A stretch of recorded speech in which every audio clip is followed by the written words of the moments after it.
Good evening and welcome to the 15th meeting of fiscal year 2026 for the Milton Planning Board. At this time, I would like to now call the meeting to order and begin by introductions of the board and our staff members. Sure. Cheryl Tagaya, Secretary. Sean Fahey, member. Maggie Oldfield, member. Jim Davis, member. And Meredith Hall serving as chair. This evening, we have with us our staff members.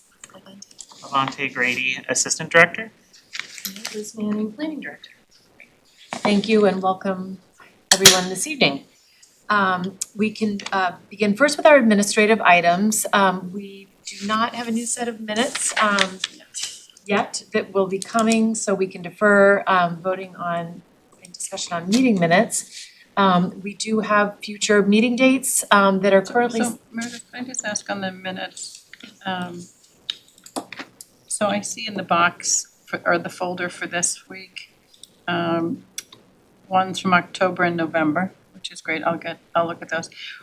One of the things I'm having difficulty with is going back to prior meetings folders and seeing like if there was something that I hadn't reviewed yet in the meeting minutes, is actually getting access to that folder again. It seems like if I go to OneDrive, it's limited to the folder for the current meeting, and I don't know, Liz, if if there's something I'm not doing right, but it used to be that we would get like you could see every week, but I'm not seeing that now. Is anybody else having trouble with that? I feel like I go onto the town's website and then it could be listed every week. I'm trying to do it from OneDrive, Yeah, okay. I don't go through OneDrive, so I don't know Okay, that. all right, I can just, So maybe the maybe website, that's the way to do it, Yeah. okay. All right, thanks, sorry for the interruption. Good, all right. So our next meeting dates, we have our regular scheduled meetings are March 26th, April 9th, and April 23rd, 7 p.m. And we have been meeting at the fire station, so, which seems to be working. Could I just, I was contacted by Milton Cable Access just to check in about any additional meetings that you might be contemplating before town meeting, just because he wants to kind of get a heads up on staffing and whatnot, so I just wanted to kind of put that out there on the table. This will be my first time getting ready for a town meeting with you guys, so I don't know if you've got a Can I just, process. We'll have a public meeting on the 26th, so depending on if we want to add a follow-up planning board meeting, hopefully things will be wrapped up with our sign when's the public hearing for the zoning on the 26th of? of March. Okay. I was advertised, today was the Okay. first day. I just want to let you know, I will not be available on April 23rd. Okay. You're going somewhere nice. And hopefully we have all of this we'll be in a good place, so. It's just a Okay. day, So right that now, I particular don't day conflict foresee, for me. yeah, I don't foresee any Additional meetings beyond additional the, meetings at this point. But we'll, if anything comes up tonight, we can talk about it. yeah, because the first meeting in May, is that the first night of town meeting? Yeah, when is the first night? Was that May 6th or something? It's May 6th, which is a Wednesday. Okay. It typically starts on a Monday, but the moderator had requested to move it to. We'll be traveling, so we'll be away, so. Okay, yep, so the May meetings would be the 14th and the 28th, that's the 2nd and the 4th. So Right. it should be okay. Yeah. So a staff update? And do you want to start with update on the some of the projects you're working on? Sure, yeah. I'll start with the open space and recreation plan. So put together a draft change order. Liz's help.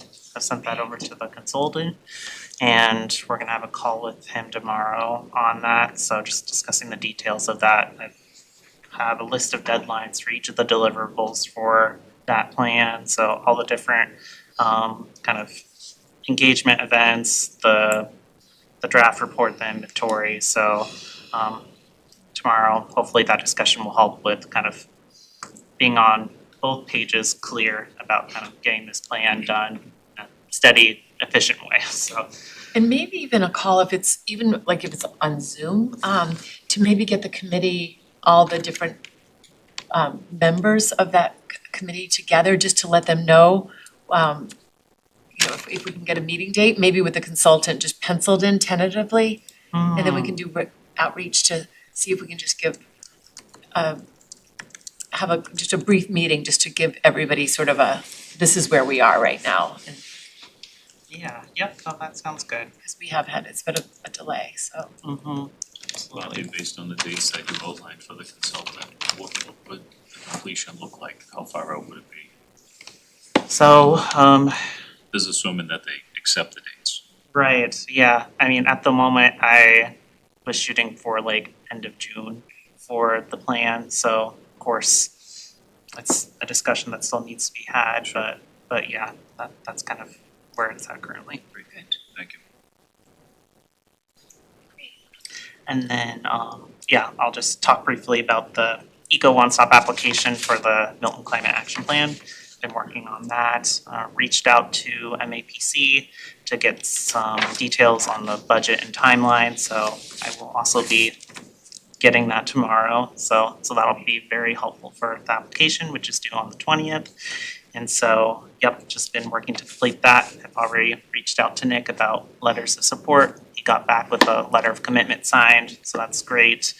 And so yeah, once that's complete, expecting kind of an announcement of like the awards in the summer related to that application. So, yeah. Terrific. Okay. So a couple quick things. At the last meeting, I had mentioned that the traffic calming master plan was going in front of the select board, so that was postponed until March 24th. They're having a conversation about that, about moving that forward and funding that. Had a quick chat with the DPW director about it, and she had just recommended that it probably would be great to sign into that meeting and listen in, but I will certainly be following it and providing updates as I can. Had a You know when convers- that Oh, meeting- sure. you said, I'm sorry, you said is that a special meeting or it's just on the agenda of a select board meeting? That's my understanding, is that it's planned to be on that agenda for 3/24. I think that's their regularly Okay. scheduled meeting. So, other things, so Meredith and I had a quick chat about me having a conversation with the library director and making sure that I'm getting up to speed on where the process is at with the library project and the parking, efforts there. So my goal is to have some more information for you folks. I know that there were a couple of people, it sounds like a couple of the members were able to attend that scoping session, I think if that's the correct term. And so I should have some more information on that for you on the meeting on the 26th. Hopefully, like I said, connect with the library director and sort of get up to speed. There's also a RFP that's been drafted for the East Milton Fire Station. I also know that the board was very interested in that process and met as a quorum, I think, for that public meeting a few months ago. So I plan to share that out with you guys as well. I think they might be waiting on an appraisal. And so I'll keep track of sort of the timeline on that if we need to get feedback before we meet again. Liz, Yeah, I would like to be able to offer feedback because I'd like to see the selection criteria. Yeah. And I'd like to see what's been established as goals. Okay. Oftentimes RFPs in the public realm don't have to be just the highest price. It can be based on what the town would like to see. yeah, And based on, attending the forum, there's a lot of interest in this. Yeah. And I do think before it's issued, I think the planning board ought to take a look at it. Yeah, that was one of the things I was going to say. I was wondering if we were going to have an opportunity to review and look at and provide input. Are they willing for us to provide input? I don't see why not. Yeah. I mean, I think it would be silly not to listen to the wisdom and the experience of the members. And this is to structure the RFP, right? Yeah, so like Cheryl was saying about, sort of like the criteria and what have you, kind of like what the goals might be, sort of what for what the town wants to see happen there. So, yeah, and that's how you can kind of position it for certain uses. And I haven't looked at it that carefully, I kind of skimmed it. And I honestly haven't looked at I still need to look at the East Milton zoning. I haven't had much bandwidth to really look at that more than just sort of skimming it very quickly when I first came on board.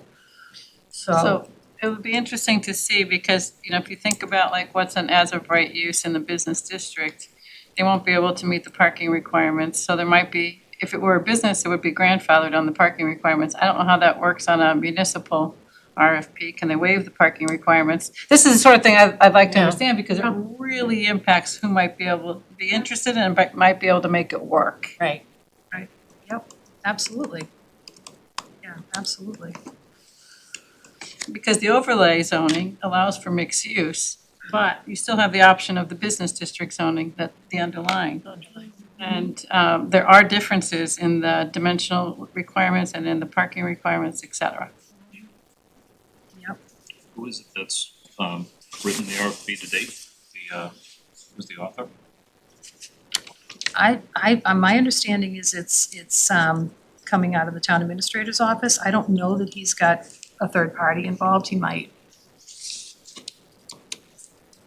Yeah, because I attended. Did MAPC coordinate the public meeting? Yeah. Yeah, so at that So it's meeting, possible that they might yeah. be involved in crafting that. I honestly don't know. it just was, there were, as Cheryl mentioned, a lot of people were there and there was a lot of interest in preserving and having the town Yeah. maintain ownership of it, so I would, I'm interested in seeing how the RFP is written. To Reflective see of it, that, if yeah. it reflects the, kind of the will of the people. It's one of the most visible town properties that we have. The number of people that have seen it, pass by it, over the decades, it's important that it gets the right attention before the RFP is issued. Once it's issued, you're compelled, right? If somebody responds to that RFP, we're gonna be responsible for however it's written. And I do think there's great potential, like you said, if we Yeah. can make it work, so that's, Well, we would want To be we attractive. would want to make sure that it's understood that there might be relief needed and that if you put the RFP out there, that is understood and the town will work with you, you will attract people who see that you wanna work with them. If you don't put that out there, Yeah. people will say, I don't think I'm not gonna respond, I don't see a path, I don't see how this is gonna work. And then you're gonna be limited in what you get. Absolutely. Great. Okay, all good stuff.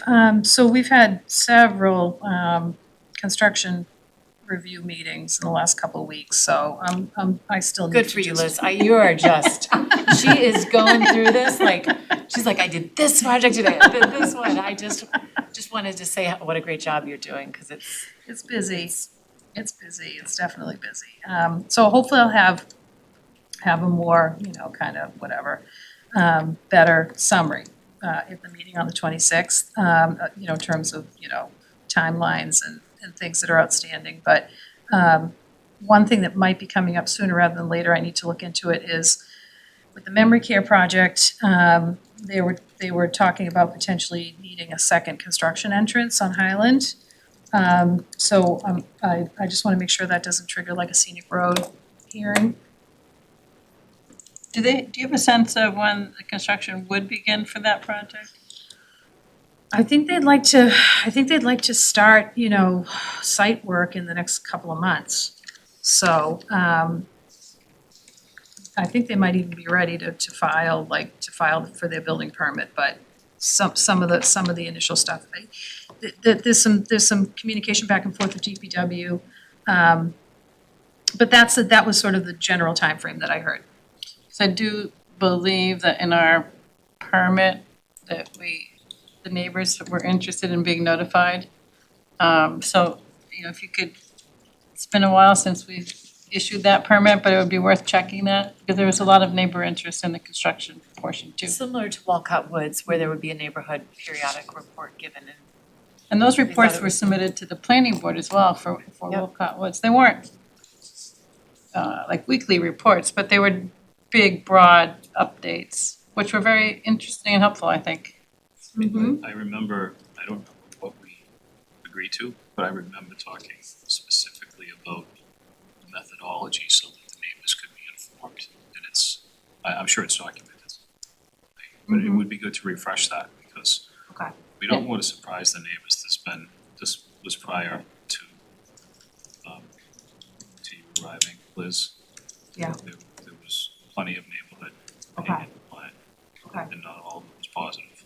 There were a lot of meetings dedicated to discussion of how impacts for construction could be mitigated. Okay. And I think communication is just key.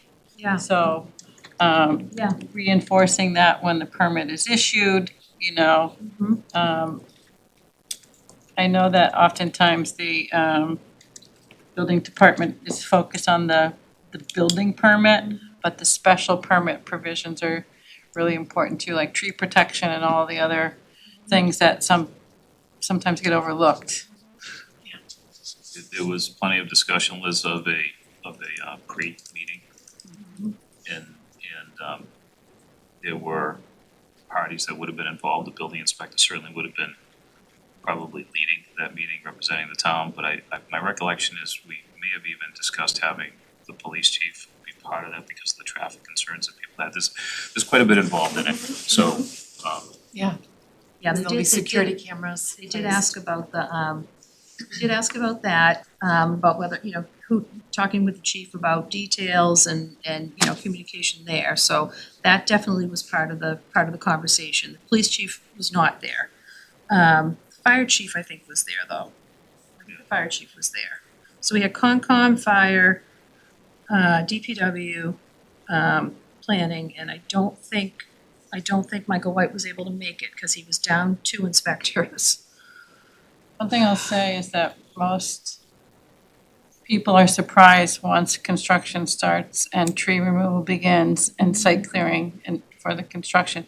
And we usually, I'm pretty sure we must have here too, we don't like to see more clearing than is necessary for the stage of construction.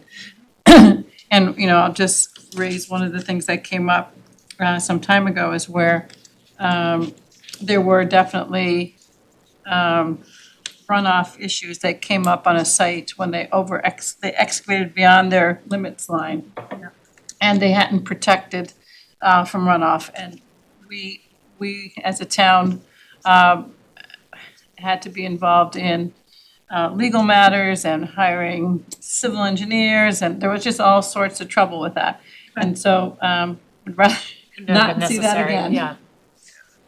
Liz, there was lengthy discussion about a construction management plan for the project. And at the time that our board was involved in these meetings, the builder had not yet been selected. Okay. So it was recognized that would be really dialed in once the builder had been on board. So a lot of what we talked about and expectations that we created to make it more palatable for the neighbors Okay. was generally accepted by the developer, but there definitely were some details that needed to be ironed out. Okay. And given the hours of meeting time that was dedicated to listening to the neighbors' concerns, it is our responsibility to make sure that, as Cheryl said, they follow the special permit and they follow the construction management plan, and we do everything we can to make it the best project possible for the neighbors. Okay. There were some people that spoke at length that are right across the street. Yeah. And we have to look after their interests as best we can. Yeah, totally agreed. Okay, good. Okay, what else? Yeah, so the scenic road question, and we talked about the library, the fire station, traffic, so that's it.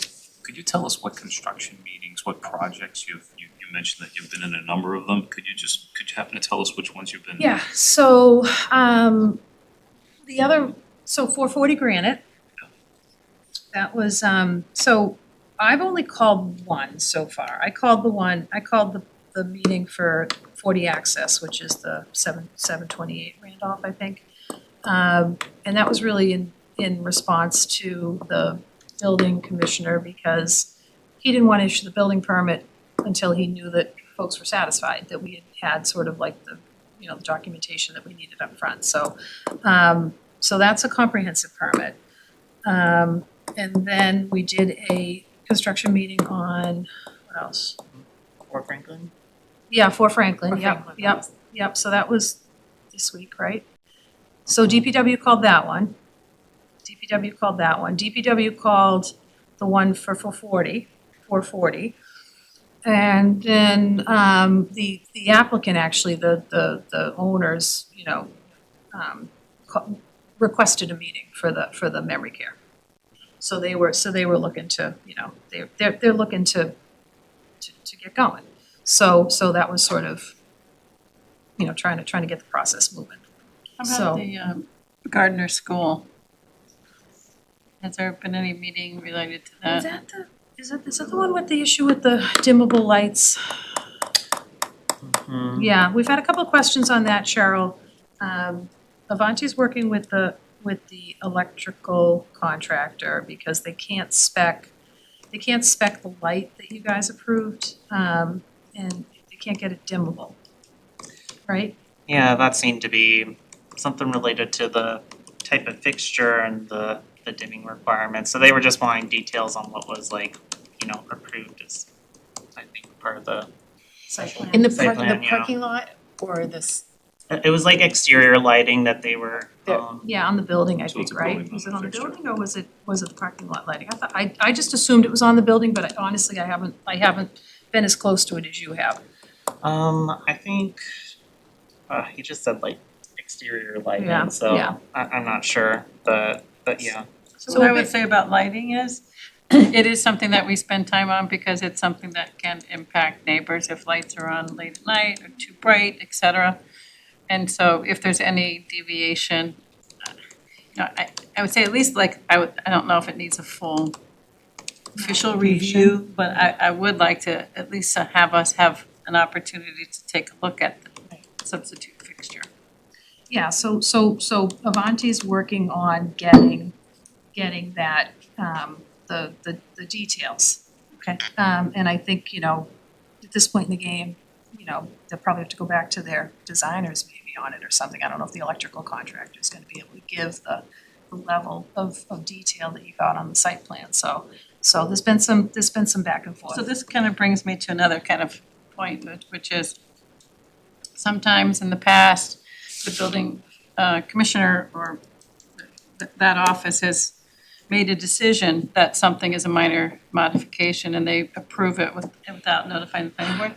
And that one example that I mentioned earlier where there was a runoff, it was multiple buildings added to a property and they were nowhere close to where we had approved them. Nowhere close. And when we were looking at that, we're like, that should have come back. That should have come back to us. Yeah. So Yeah. that line of one of the most recent prior planning director Yeah.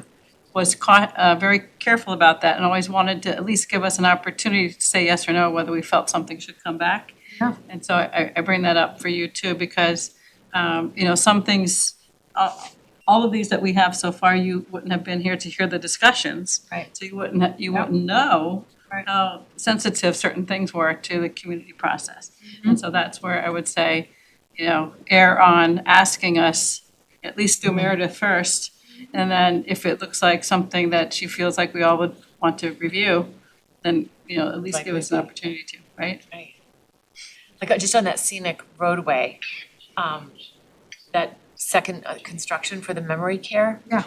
I think we would need to know specifically what the location is.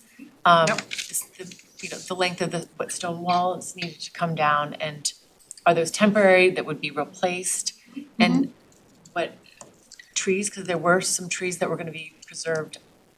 I would think they would need a public hearing for that, To come back. to come back. The new opening seems like it's a new For scenic application. road, Yeah, for scenic road? yeah, Scenic road. I think If that they they, would, did they already do a scenic road hearing? No, not if the, no, because it was an existing driveway. Okay. So if they're looking for a second one, they would have to come, yes, it's a new application. I think so. Depending upon where it is, I think. yeah, depending on where it is. So I think we would definitely need more information on that. And is it temporary or is it a? Yeah, it's definitely temporary. It's so the trucks, when they have heavy delivery days, the trucks don't stack up. Oh, And it's a really tight site. Yeah, the issue with the heavy truck traffic that's going to happen there is compaction. So it is important to know how close they are to trees that were intended to be after, things like that. We also talked about street sweeping at the end of every day or every week.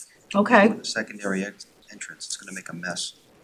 Plus, when the neighbors see a secondary entrance, they're gonna have such anxiety, they're gonna think it's permanent. I mean, to Sean's point about an email blast or a public hearing or. And I feel. Just a public site meeting with the neighbors that Yeah. offered up with the contractor. Yeah. You're right, they said they That's what didn't need offered up. it, that they had plenty of space. And the only other thing I just wanted to comment on, and just a reminder that when we approved 440, we had talked about them burying the utilities if they could, remember, and putting in light fixtures and Which looks awesome, by the way. which, so I think they have taken those, but they do need something from the town, I think it's similar to 36 Central, where they buried everything and then the town or Eversource never buried it at the endpoints. So Wow. there were exposed wires, and I know there was an issue, and it's the same developer, so he'll be Okay. familiar with what that process was to get that done. Okay. But I think it will really make a difference if they can get those utilities buried in front of 440 Granite. It's a huge difference. And he was gonna do what he could, and it looks like he has, but, Do you suspect that, Michael? well, he, when Liz was discussing it, with Michael, he said, we're gonna try. So I don't know what we're gonna try means, and if it's, he said, I think the town would need to do, Honestly, Something there was a lot of discussion with the DPW folks about, the utility work and what was left and timing and sequencing, and so I don't wanna, yeah, you don't wanna speak to that, but, yeah. I just, there was a lot of information. Maybe just following up with what he needs to do that, if, Yeah, oh, no, absolutely, yeah, And tell him he absolutely. needs to try very hard. yeah. It'll benefit the project, so, yeah. Well, we had Yeah, a, just not well, I'll try.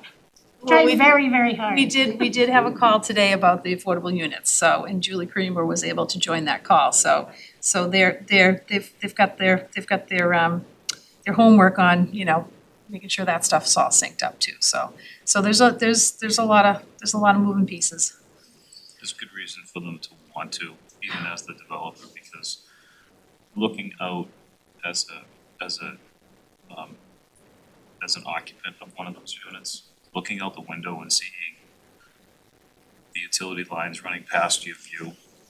Yeah. Granted, you're looking at the highway, but still, it's not beneficial to them to have the poles out there, not for what they're gonna try to do. Right. Yeah, so, Yeah, totally. Could have swore last time I drove by, the poles looked pretty bare. I thought he was doing it. I think they're in process. It looks like it is, that's what I just It's wanna, a slow process. I Yeah. mean, it's a very slow process. And, getting conduit into the ground and the number of lines, it's painfully Expensive. slow. It's expensive. Very. That's what I would worry the most about, Cheryl, because the expense sometimes can be the barrier. but if the time when you're digging up and doing new sidewalks, it's the time to do It it, is, yeah. when you're pulling up all the old Yep. stuff. If you're gonna do it, let's do it. Absolutely. Thanks for that. That's helpful to us. Yeah. Helps us understand. And I have one last question on the projects that you've been involved in. On 4 Franklin, is there a schedule that's been shared with the town for an end date? Fall 2027? Yeah, I feel like it was definitely like late in 27. They were, does that sound right? Yeah, I think it was late in '27. And they were gonna be sharing an updated construction schedule as well, that was requested at the meeting. So, and I know they need to do some more utility work over there as well, and there could be some street closures, and so it's definitely, there's gonna need to be a lot of communication over there as well. All right. Anything else?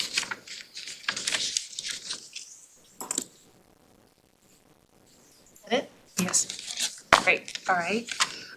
So with that, we can move, if there's any public comment.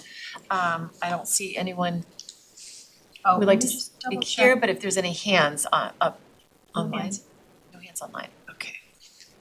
All right, then we can begin the discussion of the sign bylaw zoning amendment. As Liz mentioned, we attended the warrant committee on Monday, and there were some questions that came up, and Liz, do you wanna sort of go through those? Sure. And you were doing a great job with sort of the correspondence with Carolyn and trying to get some answers. Some things that we could talk about tonight and. Yeah, so I did go ahead and I forwarded the email, Carolyn's email from today. Hopefully you all have it in front of you. So if I can interrupt right there. Oh, sure. We have February 12th and February 9th within that email. Which one are we looking at here?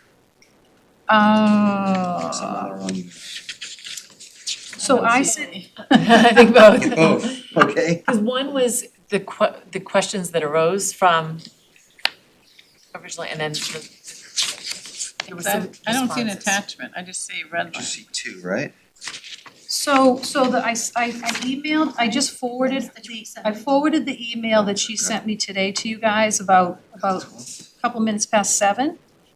So it should be sort of like top of your, Right, but it it's doesn't, 7:03. I don't see an attachment, were there attachments? No, it's not attachment. So what she did on this one was, she just went into the body of my email, and she just, so if you scroll down in the email, you're gonna see red font that says KP comments, Okay, okay? got it. Is that I have hopefully that, pretty yes. clear? I also have a couple of color copies here, If if that anyone makes wants it a easier. hard copy, Yeah, Does do you have a anyone hard want a hard copy? copy? Yeah, that'd be Yeah. great. Yeah, I'll get 2 right here. you can share this one. Fast moving. Yep. All right, so I can just follow on mine. So so essentially what I did was I reached out and I said, the warrant committee had questions about temporary signs. So what I did was I included the existing bylaw language and what's in the proposed, which is, the article that we're dealing with here tonight, right?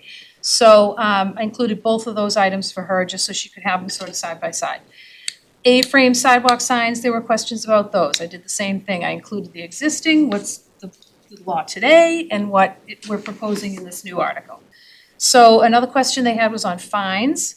So what I did there is the same approach. I just copied out the existing bylaw language, and I made a suggestion that we might want to point to the existing bylaw language, the language that's in the zoning bylaw today on fines, because there was concerns that the language in this article for signs like deviated from the way the town handles like fines with zoning bylaw violations. So there were questions about limitations on political signs in a commercial storefront. And then there was also a question about real estate offices and the property listings in the window. Is it signage, is it a display? So if you scroll down to the first sort of red highlight here, KP comments, I think this might have been a little bit of confusion on her part, because the temporary sale sign is actually in this proposed bylaw. It's not new, new language that's being suggested, but she does make a good point about the 30 days and no more than 3 30-day periods are allowed. And I do agree with her on that, and I thought that might be something if we wanna pause and just discuss on a temporary sales sign, saying, if it's like something that you're promoting, a seasonal thing, that you can only have it up for 30 days, and you can, with no more than 3 30-day day, day periods permitted per calendar year. Just seems, that Like seems burdensome for a limiting, yeah. retailer that, Mhm. I would say, could we just say limited to 120 days or 100, Mhm. Yeah. something that they're promoting that would be a temporary sign, that it's not indefinite, like even 6 months, Mhm. but to say only 30 days, you have to take it down and then you can put up something else for just 30 days. I agree, it seems needlessly complicated, and it also seems too restrictive too, so. What are the other members' thoughts on that? Disagree. I agree with what you said, that it's too restrictive, 30 days for some, like if you think about Christmas holidays, for example. I mean, that's getting back all the way to Halloween these days instead Right, of so that's why I was thinking Thanksgiving. like 4 months, like 4. So, I mean, I think a lot of people appreciate holiday, sort of what they consider decor or decoration or whatever, festiveness on windows. Those would be exempt, Yeah. those are exempt. Okay. But it could be something like coming soon, or, just opening, like a new opening for a store, or. We could, the way the language was written, it does say that 30-day periods may be utilized consecutively. So somebody has the opportunity to go 90 days with how it was written. If we didn't feel 90 was enough and you thought 120 was better, you could simply offer them 3 40-day periods. If they're gonna have 120 days, they can put them all together consecutively if they want. That might be an easy way to change the language, but Yeah, just a minor tweak. 4 30-day periods or 3 40-day periods. And I think that language is too complicated. Just the total days, like just Meredith the said, I total think is days. fine. yeah. Yeah. Use Then it any you way would wanna want, ask, yeah. well, do I have to go back and get a new permit every time I Is- wanna renew it? So is there a reason that we like only 120 days? No, that's why I said we could do But I mean, is it, 6 months? I guess I feel for the retail person who's trying to stay in business, So I'm the same sales way. signage and all that. I'm the same exact way. I think it's so hard to be in the retail business right now with Amazon that you don't wanna limit these people. And I don't think they're gonna do something completely gaudy for 365 days. They're gonna do what's tasteful for their store. So if they wanna run promotion after promotion, but they're different, I would say let them do it, that's all. It's usually a seasonal promotion, Yeah. so spring could be like April, May, and June, My and My summer. concern about not having any restriction, Jim, is that it becomes a de facto enlargement of the total amount of signs Right, yeah. allowed. After we Exactly. spent all that time working on the total amount of signs. Okay. I do Not to think exceed maybe 120 days or 120 Yeah. days maybe we should increase it. It's a third of the year, or 6. so the So if back you to did school to 4 Halloween, seasons, to Thanksgiving, they're Christmas due- is. 160 days. Mhm. Yeah. 180? I said 160, but 180 is another, 160, yeah, No, I mean, 180 is half the year, right? yeah, Right, 6 months. right. I would be okay with that. I think 180 is good. Yeah, I do think we gotta go back onto the language, right, because earlier in the language, all the way to the top, the first sentence indicates provided the sign is displayed for no longer than 45 consecutive days. So, I mean, somehow we just have We to have to put that rework the language just so it's, consistent. Mm-hmm. So are we saying 180 for both the first sentence and then temporary sale sign? So for a period not exceeding 180 days. In that period, each business establishment shall be limited to display such signs for a period not exceeding 180 days. Period. Period, and then that's it, and then the rest of it is not required. Yeah, it works. and then doing the same up at the first paragraph. Where in the where is that? I The fourth apologize. line, fourth line where it says 45 consecutive days? Oh, right, so those are gonna be all temporary signs as opposed to temporary sale signs. Oh, got it, okay, I'm sorry. So I think it is distinguished from So that. it is, okay. And yeah, So that would be like the sandwich board, I think would kind of fall under that and some different things, so. Okay, so keep that 45 and that. What is that, Do they contradict each other? I mean, Do we even need temporary sale signs? it's a good question. Temporary sale signs, like do you even need it? That paragraph? You know, it's a good question. I think I think we do need to have a tighter understanding of exactly what we mean by temporary sign. So I have kind of pushed that back to Carolyn. Because this does sort of, mix a lot of different things together. But I think the distinction here is the section that's A, temporary sale signs, is speaking to the businesses.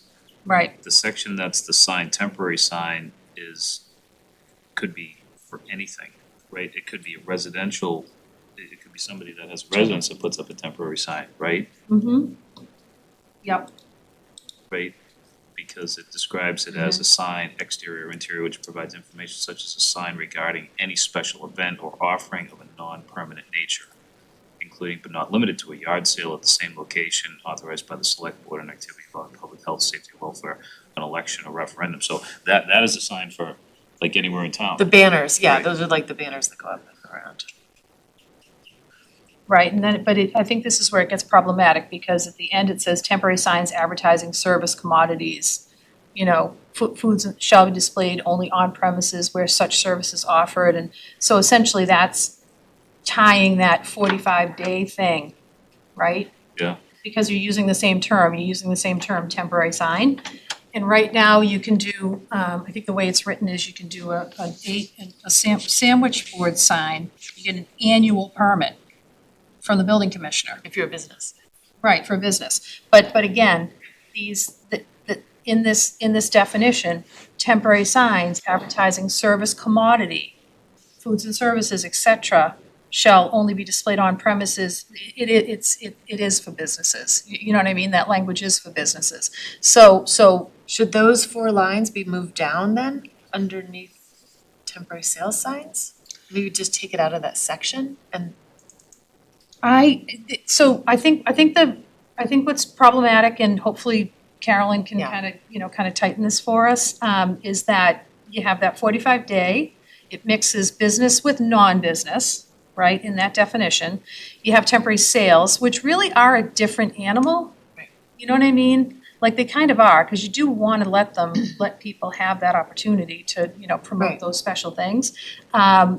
So I'm not sure getting rid of that is the way to go necessarily. I would trust Carolyn if you and Carolyn wanna work that out, how Yeah, that language is yeah. clarified, cause that was one of the things that Jay was confused about. Absolutely, yep, Um, absolutely, yep.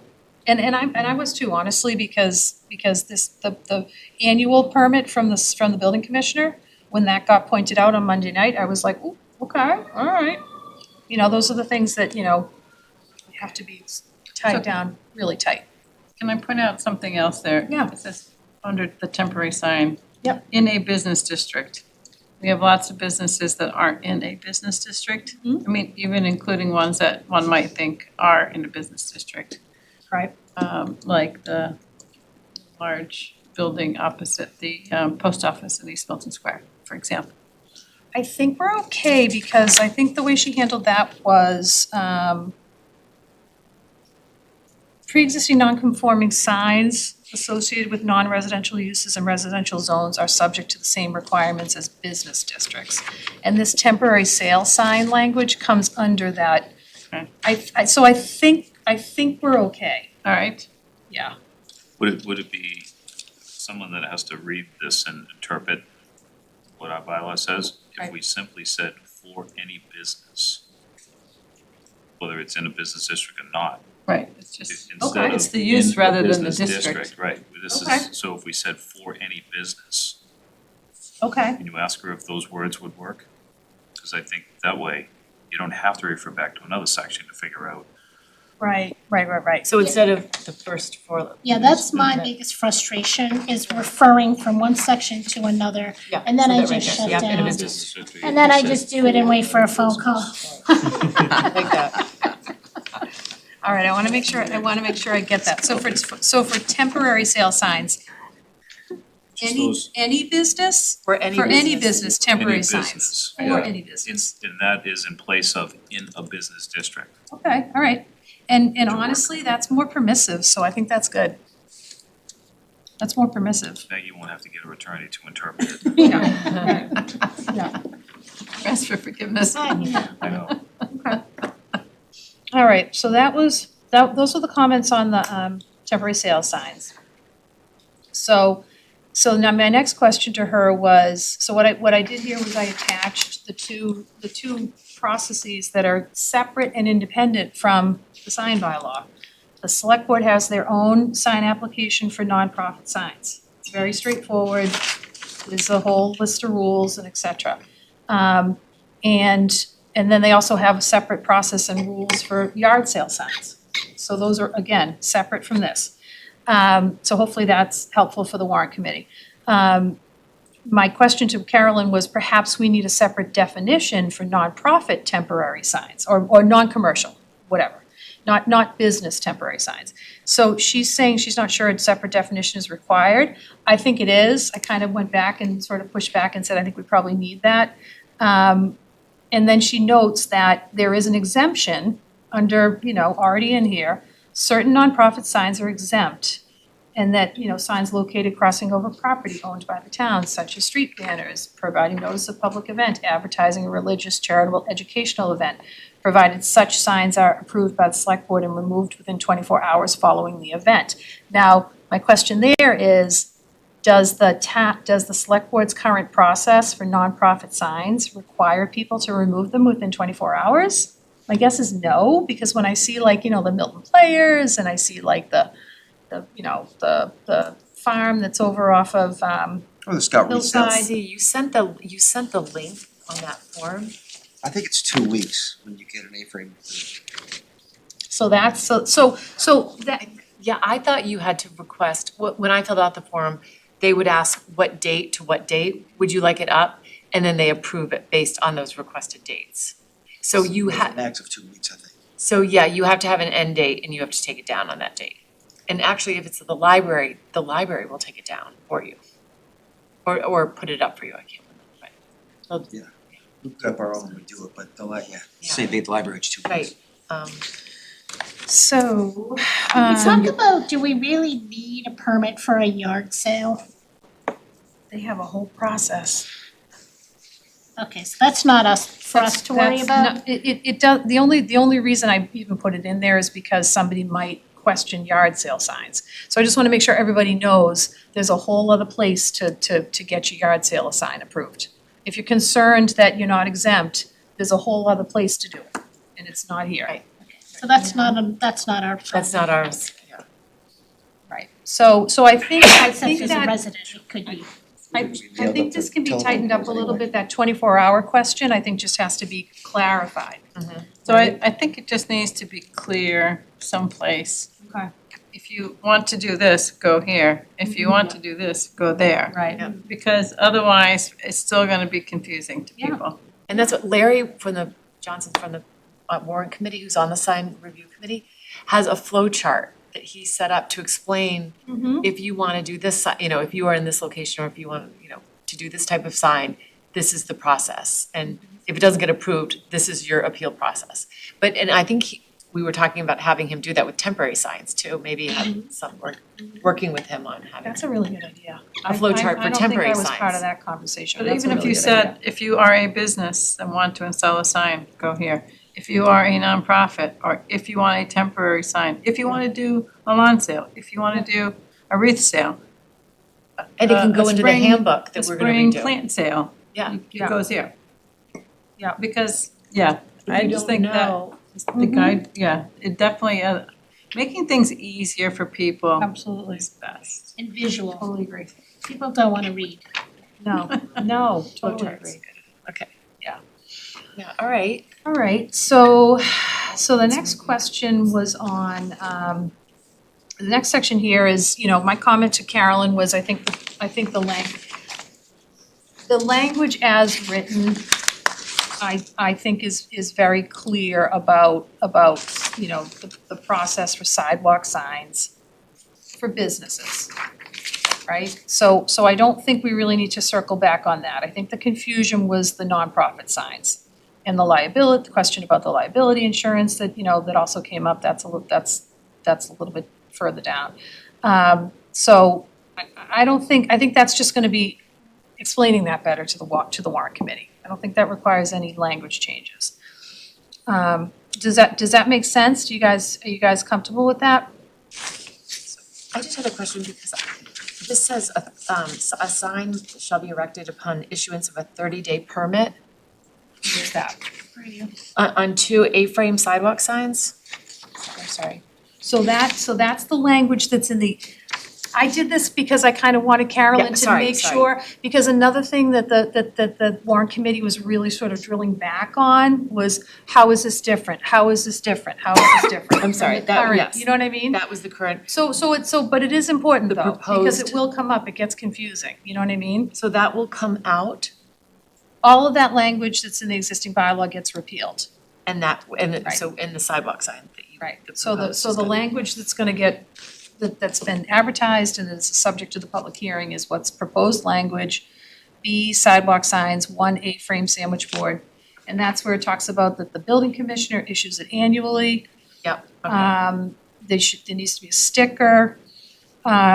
I think it's very clear, again, now that we've sort of like pulled out the nonprofit stuff and that sort of messy thing over there, this is very clear about what you do if you're a business. Mhm. And also too, if you're not in a business district, it's the same thing. Yeah. You follow this same requirement if you're a business. So, what else? Yeah, so that's that, and then, perhaps we should, this is my question to Carolyn.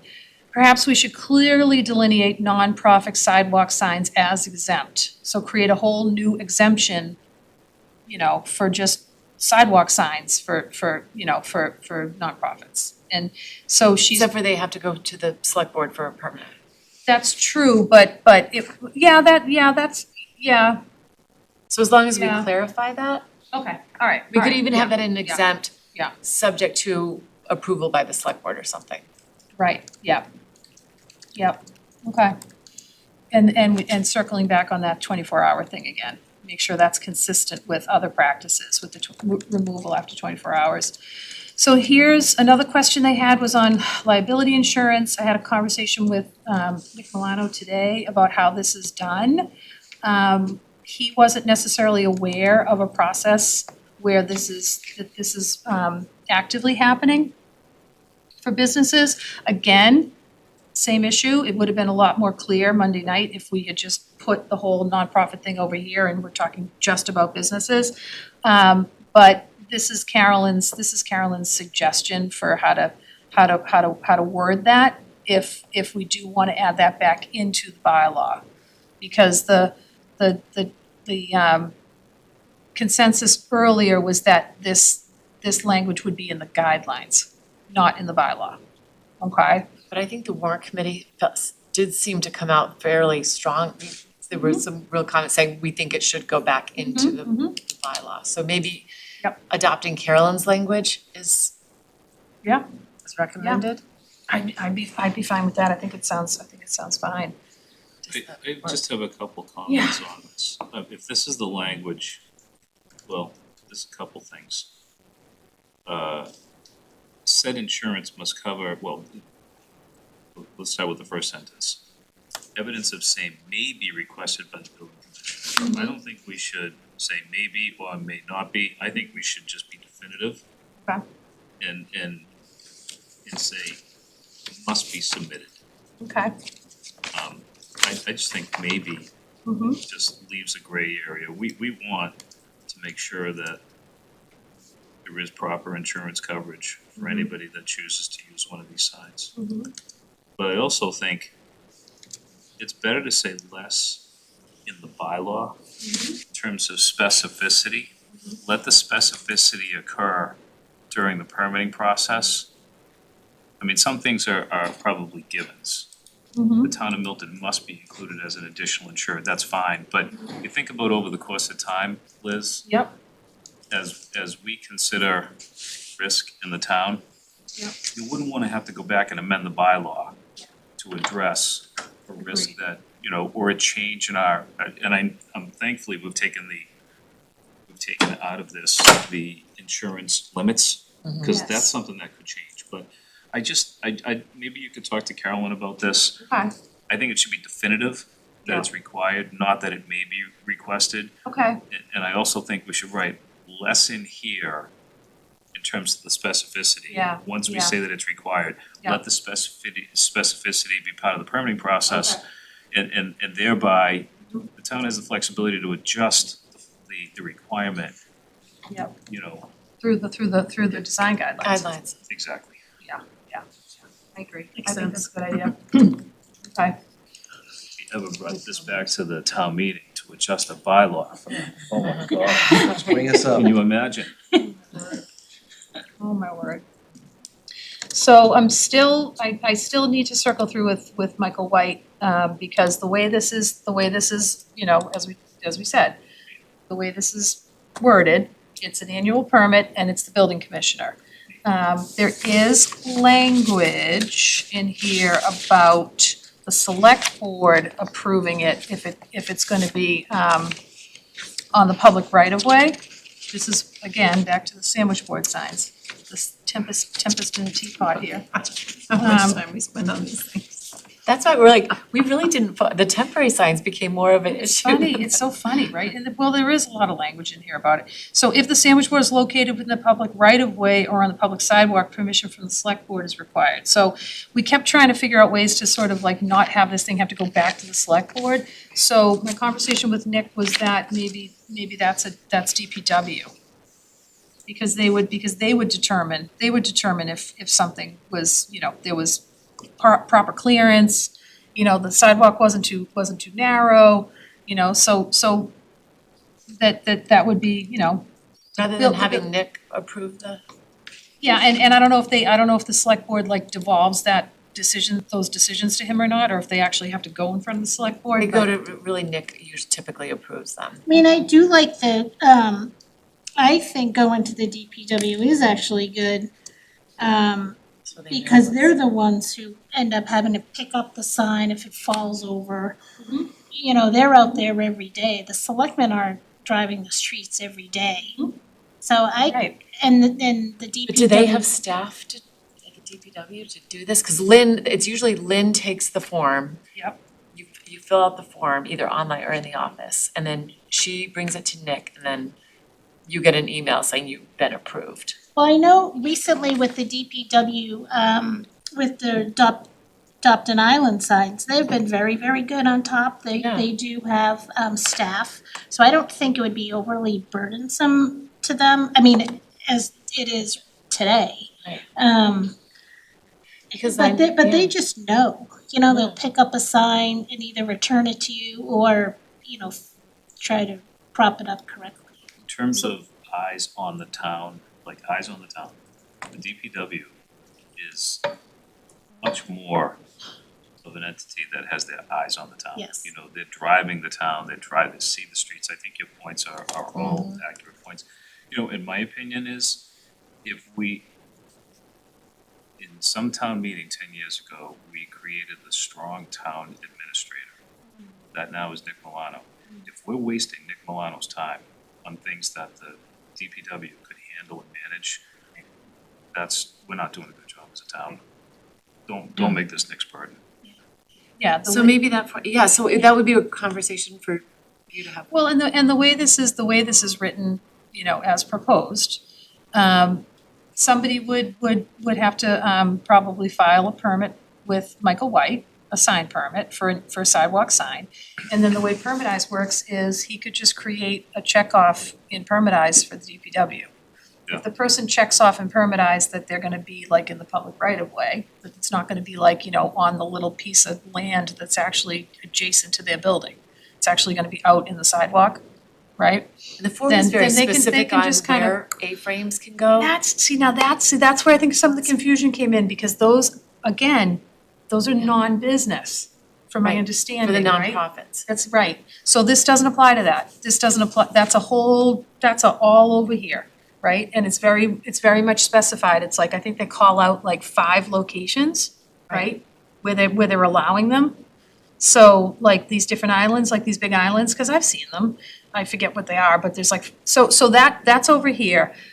I still need to drill down on how the business sandwich board signs gets issued, because it wasn't Should go through super clear to me after talking to Nick about it, exactly what the process was. Have you had to do one, like, well, you wouldn't put a sandwich board out on your property. I do, Yeah, but you're on your property though, yeah, well, my, so it doesn't yeah, really, but on Route doesn't. 28, I do a sandwich board sign.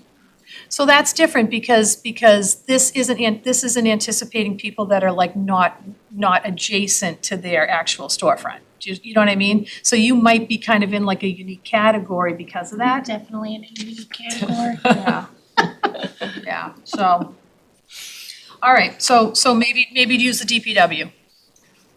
I think so. That's, Yeah, I like the fine. You DPW. try So- anyway, we should at Yeah. least try and see Yeah. if Marina can pick it up. It should, well, I mean, I hate to say it, I know these are the types of things that people get all wound up about, so.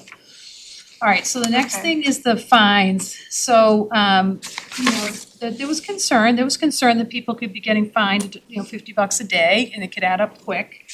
So the existing bylaw language talks about a fortnight, so I can't even imagine when it was written. 1937. So, it at least gives you 2 weeks, right? So you get a $50 fine, you get 2 weeks, they come back out, you still haven't done it, it's another $100, you get another 2 weeks. So I think Carolyn's recommendation here is that, that's kind of how it would work, is, 50 and then 100 after 2 weeks, and then if they still haven't done it after a month, now it's up to 300. It's just a little bit more gentle. And, I don't know that the town does a lot of this, right? And I don't know that the town does a lot of, these types of fines. That's not the sense I'm getting. Not that it shouldn't be in there and that it shouldn't be, correct, But I think you're right on that. but, So how does this line up with other fines applied to other, issues across town, like the lighting bylaw? Do all of these fines line up? They should all line up. I mean, I'm just looking at the zoning, which was why I had said, like, can we just point back to what's already in the zoning? Instead of creating kind of like a new fine schedule. Yeah. But as I'm reading what's already in the zoning, it talks about 50 and then it jumps up to 300. So there's no sort of like interim level. So maybe the fines should actually come out of the bylaw to, our discussion a little while ago. If we want to adjust the fines, then we have to go back for town meeting. So maybe the fines shouldn't be in the bylaw. You could have a fine schedule that becomes issued with your permit, right?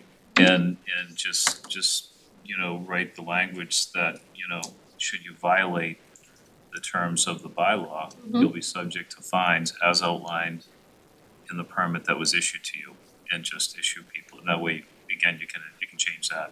Yeah. Without having to go back and change the bylaw. I agree with you. Okay. Yeah, and I think the biggest challenge with fines is, to me, they should be meaningful. If you want somebody to follow the required, bylaw, make sure that the value is meaningful, so somebody just doesn't dismiss it and say, I don't really care, I'm gonna pay $50, I'll pay 100, I'll pay 300, I want the sign out there and I'll get an extra month for 300. I mean, people will do that, it's worth it to me, so I think it should be a meaningful value. But I also think one of the biggest challenges for anything we do for a penalty in Milton, it should be evenly enforced. Everybody, you don't want one person getting relief and another person being penalized. It just, it has to be equitable. And that's the part that would really upset people. If one person is penalized with a fine and they're looking at someone else's sign and they didn't get penalized. Right. That's the big challenge. Mhm. I don't know how to, that's not for us to discuss, but No, something for the It's town called to- selective Exactly how I think. enforcement practices and it's illegal. So the town puts themselves at risk if they do that. Okay. Thank you. That doesn't say it doesn't happen, but they put themselves at risk. But maybe back to this language then, if we take the dollar value for the fine out of it, we just include language and then we issue the fine schedule as part of the person's permit. Yeah, I would just have to circle back and make sure that there's not sort of some, kind of umbrella, sort of language that applies to any zoning bylaw violation. Just make sure that they're not at cross purposes. But I do agree with you, though. I think if we could have that much more of that language, like in the guidelines and have the ability to, or as a schedule. Yeah, I permit. mean, otherwise, the planning board, 100 years from now, will be looking at this saying $50, just like we're looking at Fortnite, you know? That's so funny. And now you can really see why Tim was like, we need to give clarity on this and It might be why he left. consistency." He couldn't handle doing the sign bylaw. But I think he said it's just so, it's just confusing. Because and- the bylaw is not just the sign part, I mean, really. So this will at least clear up a good part of it. All right, and so the last one, two more. So this one, honestly, I did not get into the weeds with it because my sense is that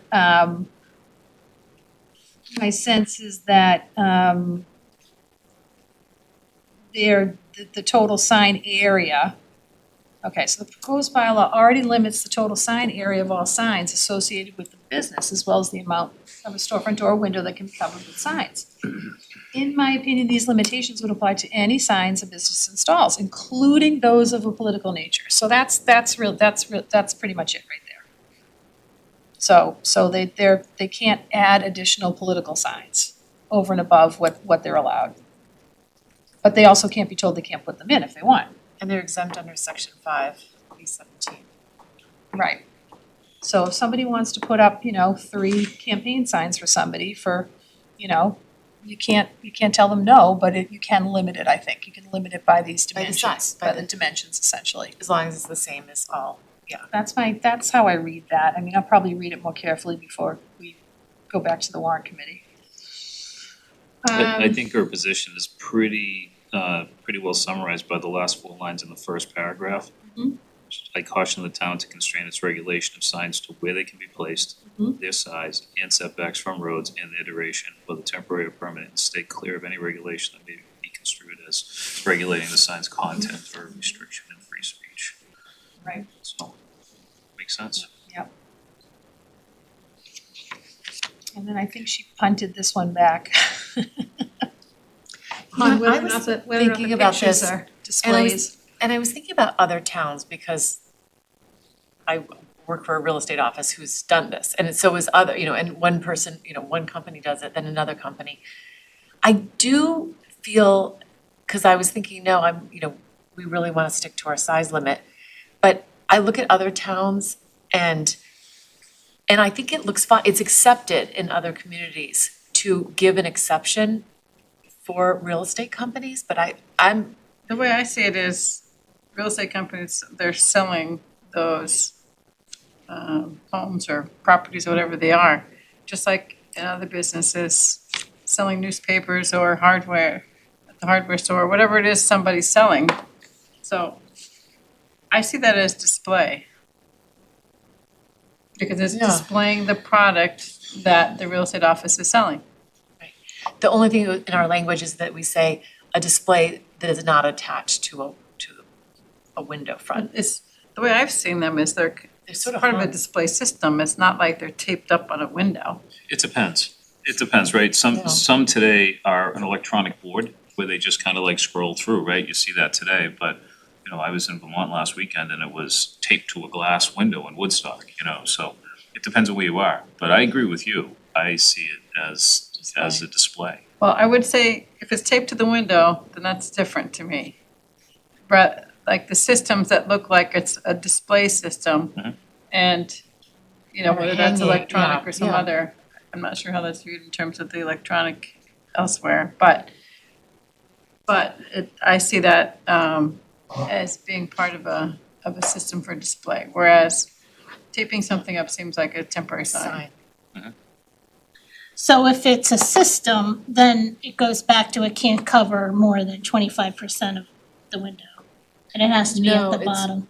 If it's a display, Oh, if it's a there's display. no, There's no limit. there's not a limit. If you think a lot about like department store displays, for example, you're not seeing into the store, you're seeing their display, what they're selling. So I kinda, I think of Those displays. I'm thinking of the one, is that William Revis next to Steel and Rye, where there, I think that's a system there. And I think most offices that I've seen, I think the Most Global of them Bank have is a that. system, yeah, it's a system too. and I think Kelly and Regi is a It's a system. It would make sense to be a system. I mean, it looks professional and yeah, you can it's, swap them in and out for after something sells, right?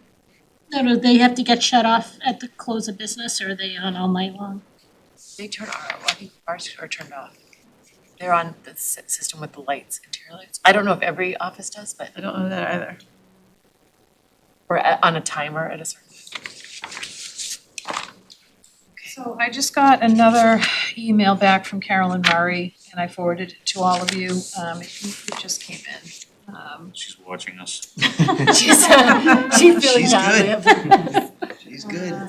It came in at 7:09.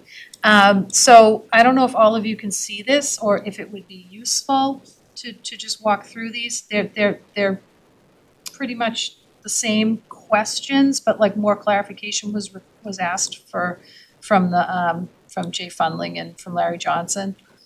How do you wanna handle that? Do you wanna pull it? Can we pull it up? I probably can put it up there, We yeah. can pull it up on the Okay. screen and we can go through it. Yep, if that's- Share my screen. It's Carolyn's response to Jay and Larry's questions. Yeah, so I know That's you what had said yesterday it'd be good to kind of just get that directly to them if we could. it is. Yeah.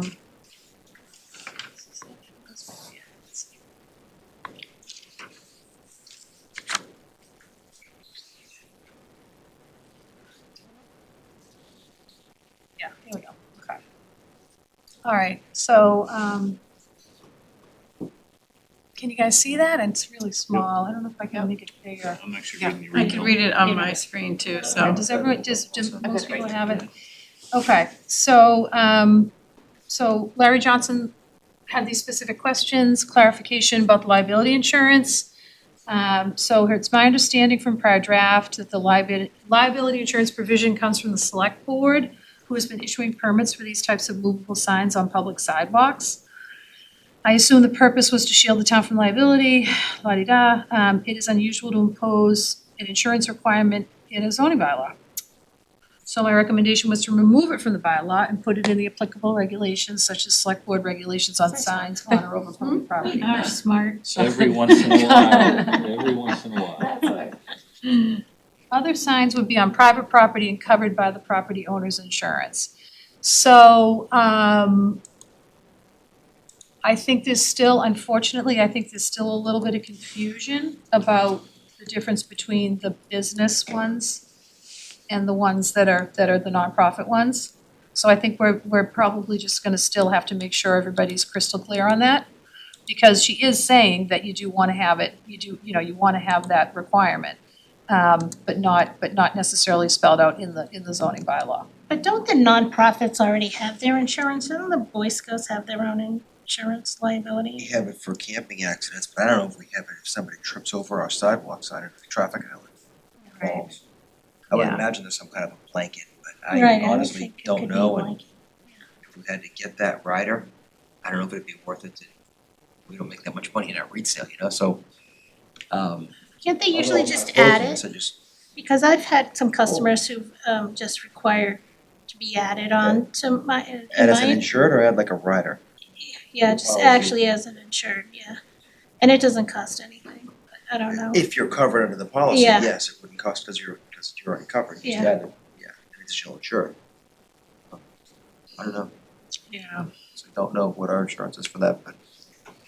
Take it. So the requirement for the insurance would come when the permit is issued, right? So as long as the permit issuing authority, right, building department, right? Yep. When they issue it, as you said, has the schedule Mm-hmm. for, you can give them a copy of the schedule for fines, you can give them the information about the insurance. That seems the place to do it. No insurance, no sign, right? No approval. Right. So that's You don't get the permit without it, right? Yeah, I think as long as we're all talking about just private businesses, I don't think there's gonna be, I think it should be pretty straightforward. I don't know, again, over here with the select board's process with nonprofit, I'm kind of just putting that over here, like, we're not anticipating that, we're not dealing with that, that's a separate process, it's not in the bylaw. It's not Crystal part of us. clear, you know what I mean? Try to get everybody there, because it's not getting addressed here. Yeah, and just on that, whether it's a nonprofit or for-profit entity. Yeah. They should all be subject to insurance requirements. And I guess that would be the select board's Okay, process, that's right? 100%, but just because it's a nonprofit doesn't mean they're not insured. They certainly are insured. Absolutely. So, and for most, it's a matter of just having your insurance, your property insurance, provide you with a rider, you know, that demonstrates that you have coverage for that sign. So anyhow, my only point is, it doesn't, nonprofit, profit, shouldn't be, there should be no distinction. So the question would become, I think, whether like the Milton Farmers Market or the Milton Players, you know, they don't have physical spaces. Right. You know, do they carry insurance? They probably carry insurance at the farmer's market in case somebody has an accident there. I don't know about That's Milton it. Players. And I would assume each of their vendor has to provide their own insurance, as well, so. Right. And the players, I would think that they would in case somebody got injured on stage. Except, but the facility, well, yeah, one of their performers, because the facility would be responsible, like where they're performing, right?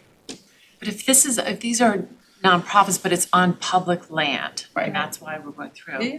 It should, I would think it would be under maybe the town's umbrella policy. Oh, I don't know. No. I don't know. If the sign exists as part of the purpose of the nonprofit, it should still not be the town's responsibility, even if it is, right? Yeah, I mean, I guess. it doesn't matter that the Yeah, I think sidewalk Milton is Garden the- Club has, $1 million policy. Yeah, it shouldn't matter that the sidewalk is the town's and the sign is on it. What should really matter is who put the Yes. sign out there. That's the responsible party. The reality today with just, I think, insurance today, there's a tremendous amount of slip and falls, tremendous amount. And this is an area where the town has to be very diligent to make sure that we're Yeah. protected as a town, so. Yeah, Again, absolutely. based on this, it's not ours any longer to talk about, it's gonna be part of their process for the permitting. Okay. So this one I really didn't address, and this came back from Larry about the 20% covering being too restrictive. I think we're reducing it down to 10% of the windows, right? Yeah. Yeah, I think the You're window saying that signs are going But from, for the real estate, that those are not signs, right? we're considering those displays. So Okay. those wouldn't fall, so that would not fall underneath it. But there was one member of the warrant committee specifically who said, well, I just think 10% seems too restrictive. We should why are we changing it from what was originally the 20%? But I do tend to trust the chair of the sign review committee who sees all of these and because his instinct when we heard him attending our meeting was, that's way too large. Because I think what he sees is you get accumulation of, it's not just one sign, it's all different posted up things. And it really starts to junk up a window so it's not just a one uniform sign, it's a bunch of things plastered to be, 20% of coverage of a window. So I would trust John, there may be pushback at town meeting, but I think having John address it in his experience as the chair of the sign review committee, I I would defer for him in trusting. Didn't you say that nobody's ever gone beyond 20%? You said like I've never had someone ask for more. Is that You never- different? I don't Swore you said at some Yeah, I point. don't remember if it was that, it might have been Maybe it was just our something regular else, like our sign room.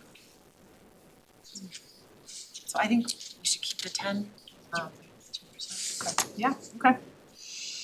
All right, temporary businesses such as food trucks and lemonade stands, presumably they would not require a sign permit if the food truck already has a permit for their temporary location. Like a festival at the Manning Deck or Hutchinson Field or Porch Fest. So, when zoning regulates the use of land, this bylaw regulates signs associated with the use of the land, not signs on movable vehicles like food trucks, school buses, or taxis. If a business is gonna be temporarily located on the site, such as for a festival, the entity permitting the event could also permit the signs. If necessary, we could add to the list of exempt signs, temporary signs associated with a street fair, festival, or similar special event. So she's kind of offering that as a way to handle that. It's kind of like with the yard sales. You know, you have to get like a special sign for a yard sale. So maybe it's a process where you have to get a special event sign. I don't know. I don't even know if it would come up. Yeah, I feel like if you're a food truck operator, your margins are a little bit limited. I don't know if we need for them to go and get a special sign Permit permit for an event. for a single day event. They're already paying a permit fee to the town. Mhm. I think they should be exempt. I do too. Okay.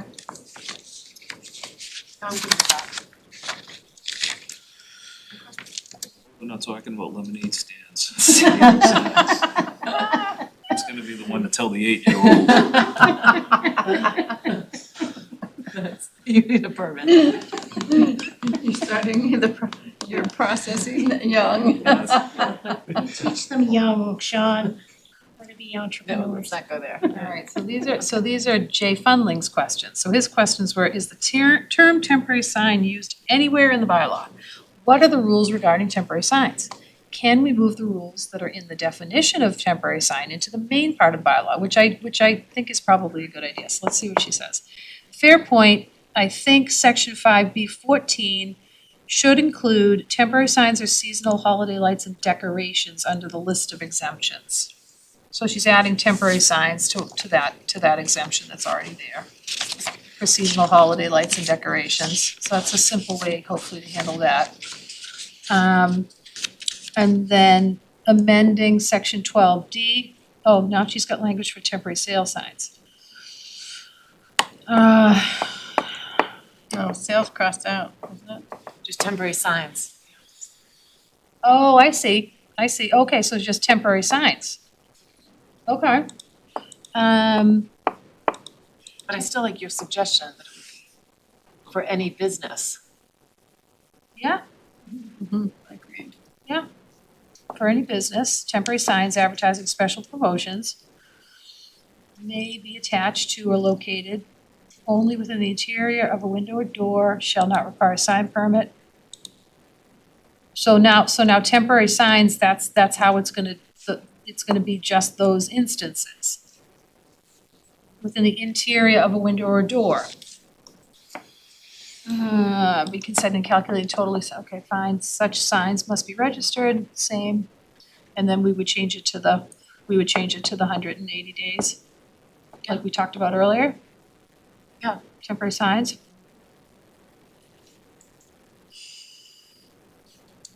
I mean, I think that works as long as the temporary business signs are that narrow. You know what I mean? Where it's inside the building, it's the interior door or window. Like it's not like a temporary banner, like Right. grand opening. Cause that won't, you won't be able to do that with this. Right. Maybe there's another way to do it somewhere else, but you know what I mean? Say that again? So the way this is written, it says may be attached or located only within the interior of a window or door. right? These temporary signs, advertising special promotions. I mean, I think it's anticipating, you know, like a typical storefront that puts up, you know, back to school sale, whatever, you know what I mean? But so if you wanted to put a temporary sign on your storefront, like grand opening, banner, right? Would be able to. You're not gonna be able, unless it's somewhere else. I'd have to go back and look and see if there was another place where that's allowed. This is gonna go in the definitions, right, and define temporary signs, is that where this, So no, this actually goes into, this is into section 12G, right? So 12G is all of the language. 12 is all the language about signs in the business district. So it's either way, if the way it's worded, it would be a narrow, you know, kind of definition or a narrow category, I guess. So like Eagle Farm could not put out their native corn banner. Christmas Unless trees? there's somewhere else in here to do it, I'd have to look and see. I'd have to look and see if there's another way to do it. Ban that. What's the thing? I know. Well, people want, I mean, I could see someone wanting to put a grand opening sign up for a Yeah. couple of weeks. Well, and That's fair. and this native corn sign she's mentioning, you know, Yeah, um, get excited to see it. Right. You know? Yeah. Or even like, Fresh turkeys. yeah, No, I mean. yeah, you um, know, and I mean, I'm thinking, does and I does have the all fruit sorts of, center, I does the have, fruit like, center do all my anything like products that? are outside. You know, if I have signs on my perennials saying this is, hostas are here, that's an outside sign. Those be exempt? Yeah, I just, I Those feel are, well, like, No one these can are, see it from the streets. I know, and- that's the part where, yeah, I think you're kind It's of, you're visible kind to- of in a bit of a, well, once again, yeah, you know. if it's not visible from the street. Then it's, You're- yeah. but if you had like you used to have like a holiday fair or holiday market or something, you would presumably have some kind of a temporary sign for the day that you have it, right? Yep. And it wouldn't be inside a window. Right. So I think that's a fair point. Say within the interior of a window or over a door? Yeah, because that's where his native corn is, it's up. Over a door, it shall not. So would they be able to use like a sidewalk? No, because it's on his own property. So, but he could do a sidewalk sign on his own property that said native corn? His banner is nice, I feel like the banner is less, Well, that was just the chunky first looking. thing I that like came the- to mind. I There's like the probably banner. other stuff too, you know what Yeah. I mean? I could see people wanting to have like those, you know, those things that you stick in the ground and say, you know, whatever, you know, that type of stuff. Not necessarily like the goofy blowing things, but like, you know, the stuff that's temporary, like, So for giving 180 days and you're It's a gonna long be able to put it on the yeah. facade as a banner, that's increasing the signage for if it's that long. So Yeah. then you're kind of coming back to having something that's less duration. I think, if it's something on the outside. So maybe we pare it back, or maybe exterior would be a shorter duration than interior. But I agree that there will be instances where somebody might want that exterior. And Maybe we can it would ask be too Carolyn bad about to that. deny that. Yeah. Because native corn, you're not gonna keep up because people will be coming in and saying, well, you promised native corn and it's now native tomatoes, you know, it's like false advertising. But yeah, so I don't think they would keep it up yeah, I that don't long. think they would keep it up that long. I mean, it's a short season. What, a month?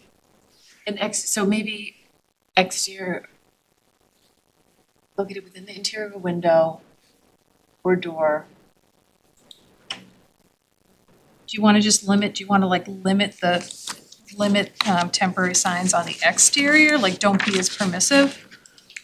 Like you just don't give them that 180 days, just give them a much shorter, Exterior like maybe banners, 30 maybe. days or something. for something that's on the exterior. Maybe 60 days total. 60 for an exterior banner. Yeah. Maybe we call it banner, so it's not I just just, wanna say temporary sign.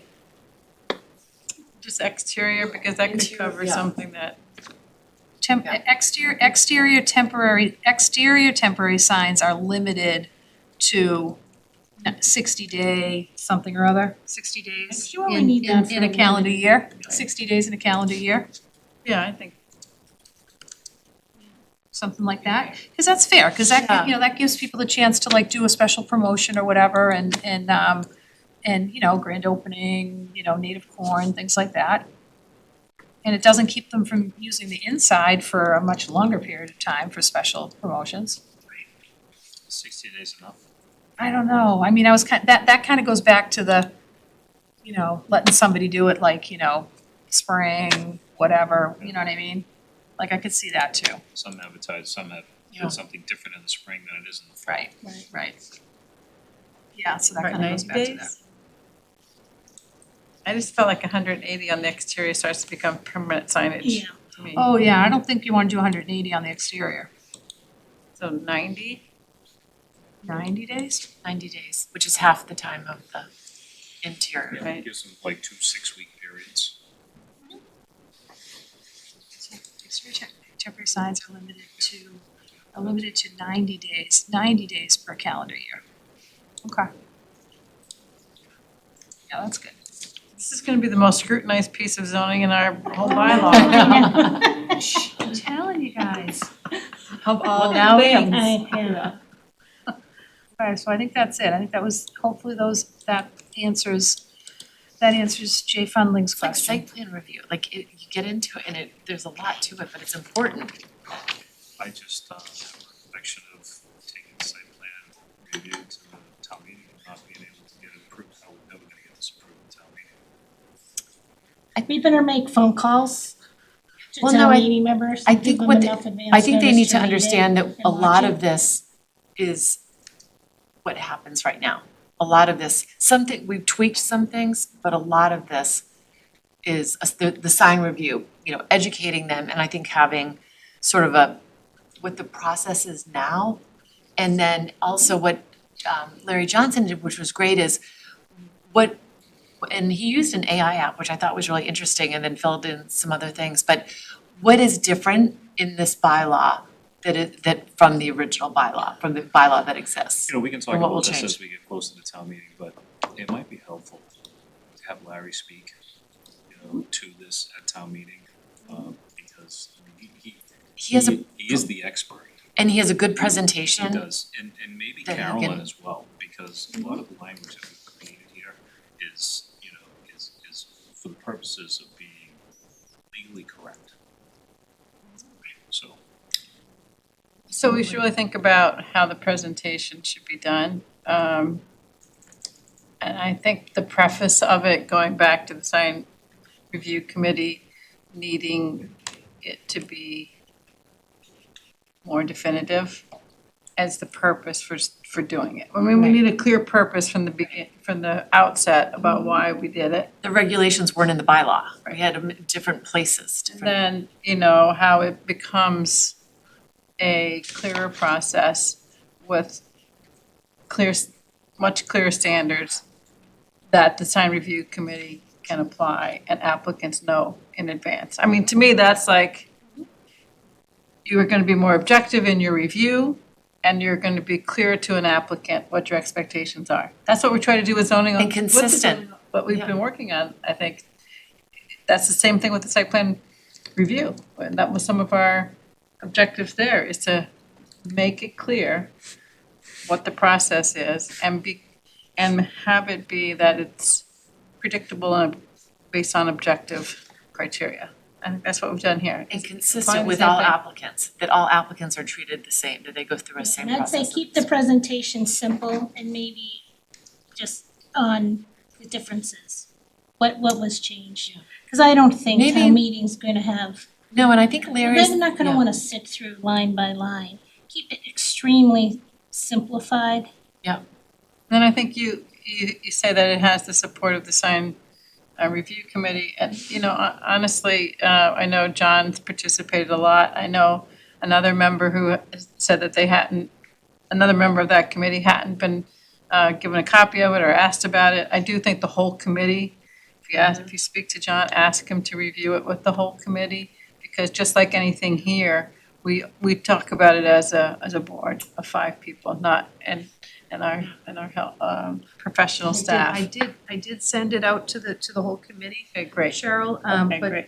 but it's a good reminder, because with these changes, there needs to continue to be communication, so I'll keep pushing that out. I just try to be sensitive to not getting stuff out there before you guys see it. Understood. mean? That's fine. But I think, yeah, and Larry did do a really good job in sort of walking through and putting together sort of a flow chart. But I think having a flow chart for the temporary signs too, to have both, this is, Yeah, I think that would be really helpful. I agree. and I think honestly, a lot of the town doesn't know we even have a sign review committee, or town meeting. So it would be, that will be part of an education, and that there is, when you want a nonprofit wants a sign, they go to the the select board. That's like, this is what happens now. We're just trying to tighten it up a little bit.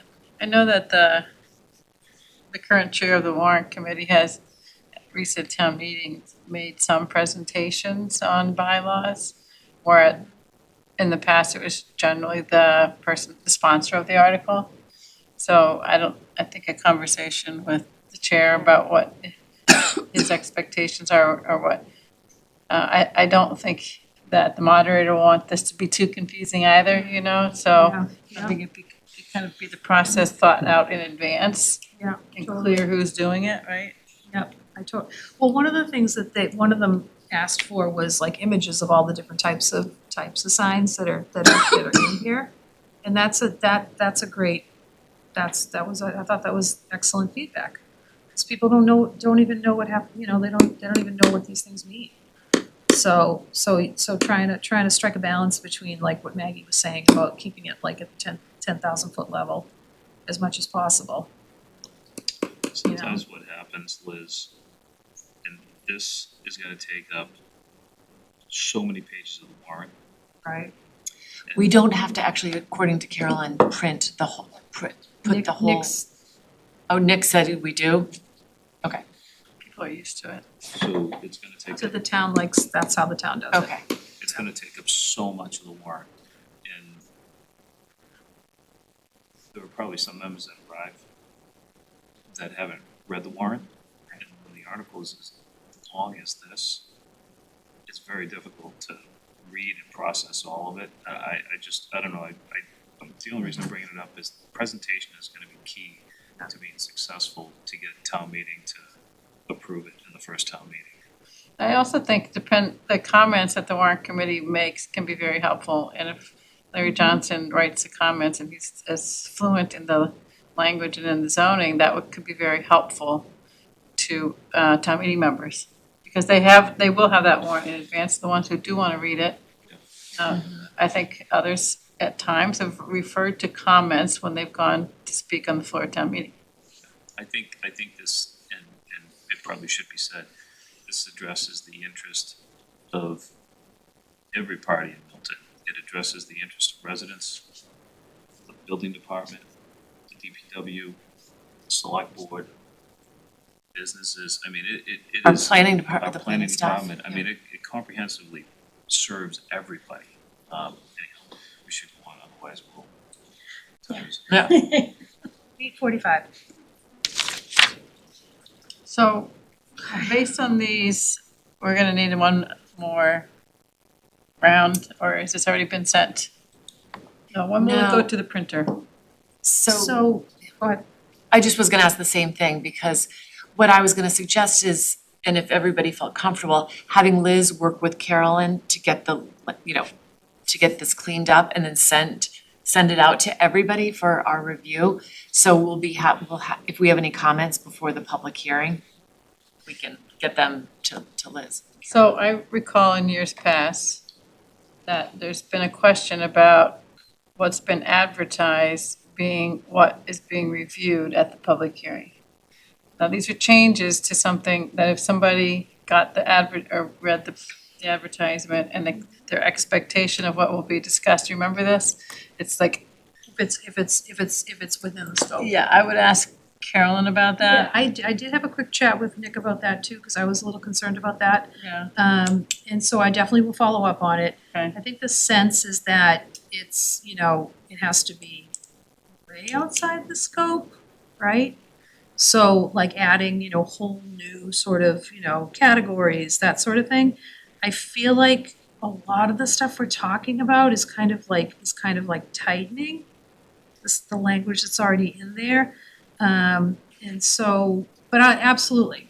And it's, well, I guess there really isn't time. If we had to sort of like push out the public hearing, there probably isn't time. Because I think we really do need the final language early April. So there really wouldn't be time. Like say you wanted to try to maybe just sort of grab another bite and just push out the hearing another 2 weeks. I don't think that's. I'm not clear how, now, since we just got these at the meeting here and without having a chance to really digest it all other than our conversation, I don't have a good sense whether, I think some of it would be outside. But I just bring it up because it's been raised in the past. Yeah. Absolutely.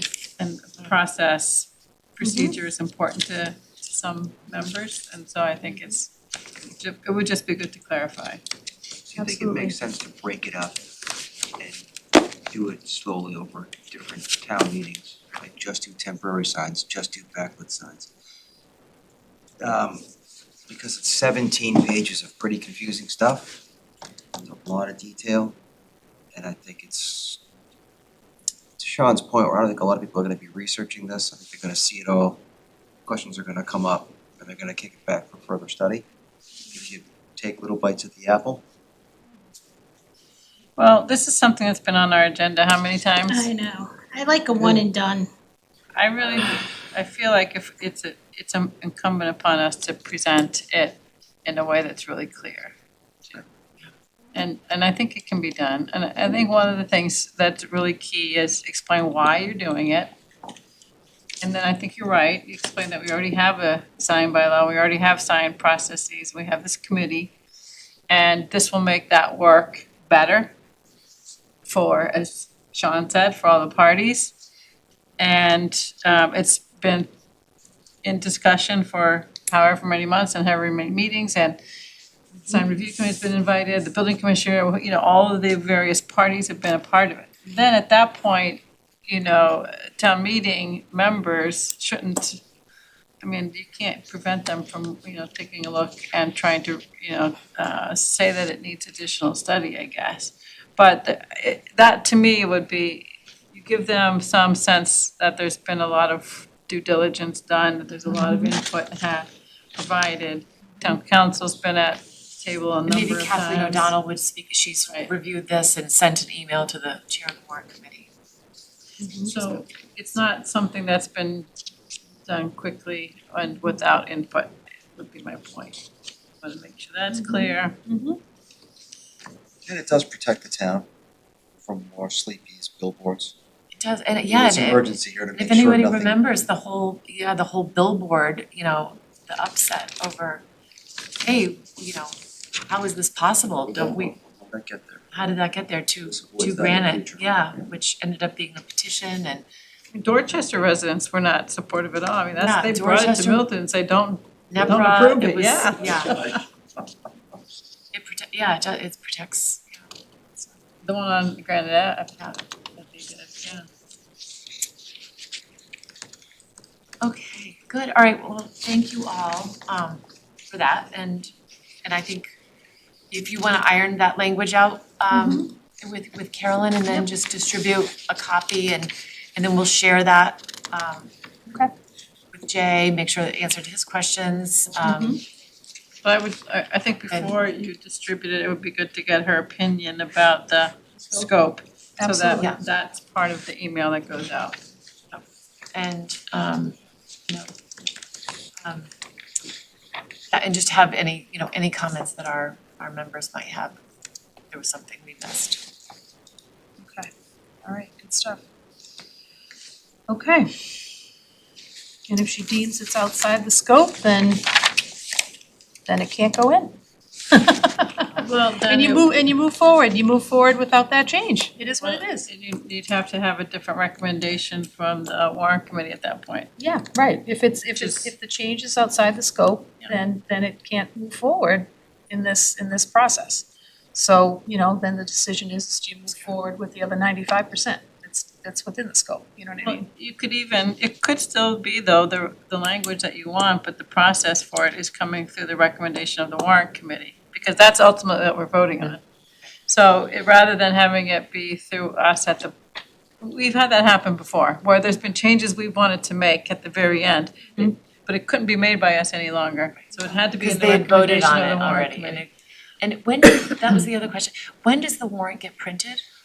So my understanding is the deadline for that, to have everything finalized, is the very beginning of April. I don't know when it actually gets printed, but I'm sure it has to be in people's mailboxes So we can make that deadline, so if this gets all by- accepted and we can vote on it, and after after the public hearing and there's no further changes, and hopefully, I would think, it almost seems like what we've done here is made it less restrictive, we've lessened some things. I think we could probably make the changes after the public hearing, because the public hearing should focus on the language that was advertised. But we've often changed the language between public hearing and final vote too. Right. It's just what the public's expectation is based on what was advertised has to be what's discussed. Yeah, I know. Board Member Whiteside was the one who brought this up a number of times. That's really helpful, that's really helpful. So look at So it that. gives you another bite at the apple, basically. Yes. A separate sort of process, okay, I got So you. for some reason, I thought I heard that it went to print April 9th, but we have a meeting on April 9th. We have one on the 26th, so Yeah, so that's our public hearings on the 26th. We do have the next one one on the after- 9th too. Yeah, but if it goes to print on the 9th, then we have no more opportunity after the hearing. correct, we don't have any, correct, we might, We should have an opportunity after the hearing. yes. If we need a, But I don't know. And that might be a where I case heard where that. I would hate to call another meeting for that, but Okay. we might need to have a meeting Me too. before that, just if we. had to, just to do the vote. Right. Yeah. We could do a Zoom. True. And it could be when we were trying to finalize things for the master plan implementation committee, we scheduled a couple of things like at noon. Right. Where you could get people at their lunch hour or whatever, just to get some votes. Right. So that's also a possibility. Yeah, good. I like that. Good, all Sounds right, good. thank you all for Great. that, because we would like to get this off our plate and, move on to,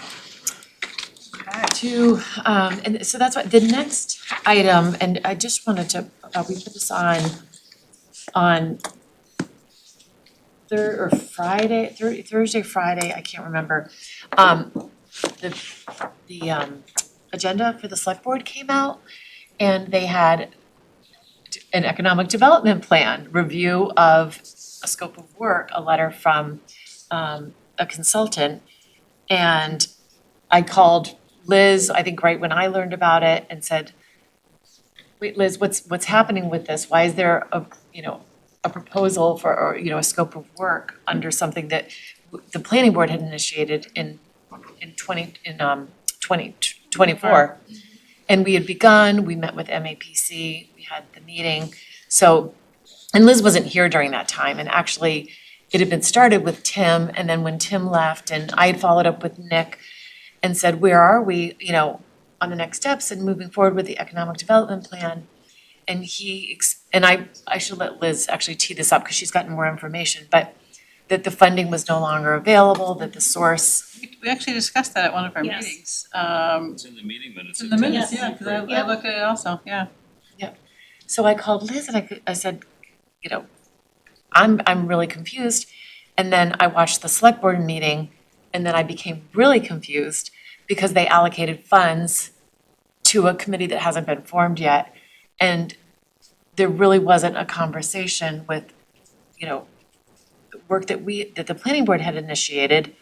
And we've done an incredible amount of work on zoning, the overlay, zoning, and have really deep you know, we've been entrenched in the zoning and looking at all the different parts of town, except for there's one part which we can discuss too, that I think we really would like to focus on, and we brought it up at other meetings on the west side of Milton, you know, sort of some understudied areas. But Liz, do you wanna just, cause I don't wanna say too much, do you wanna just talk about your understanding of?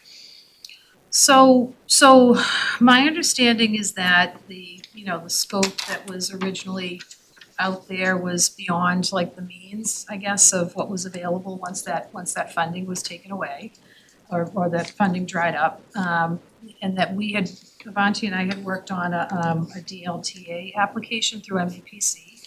And that went in, I think we had that on one of, it's probably in the minutes or whatnot. That went in sometime like maybe the first or second week of December and hadn't heard back on that. Nick had asked me to be part of a phone call with Judy Barrett, probably like, I don't know, 6 weeks ago maybe, to talk about how this thing could be sort of like brought into a place that, you know, could be affordable. And, right, so this scope came out, you know, I think it's dated like late February maybe, February 23rd. Honestly, guys, I hadn't even had a chance to discuss it with Nick.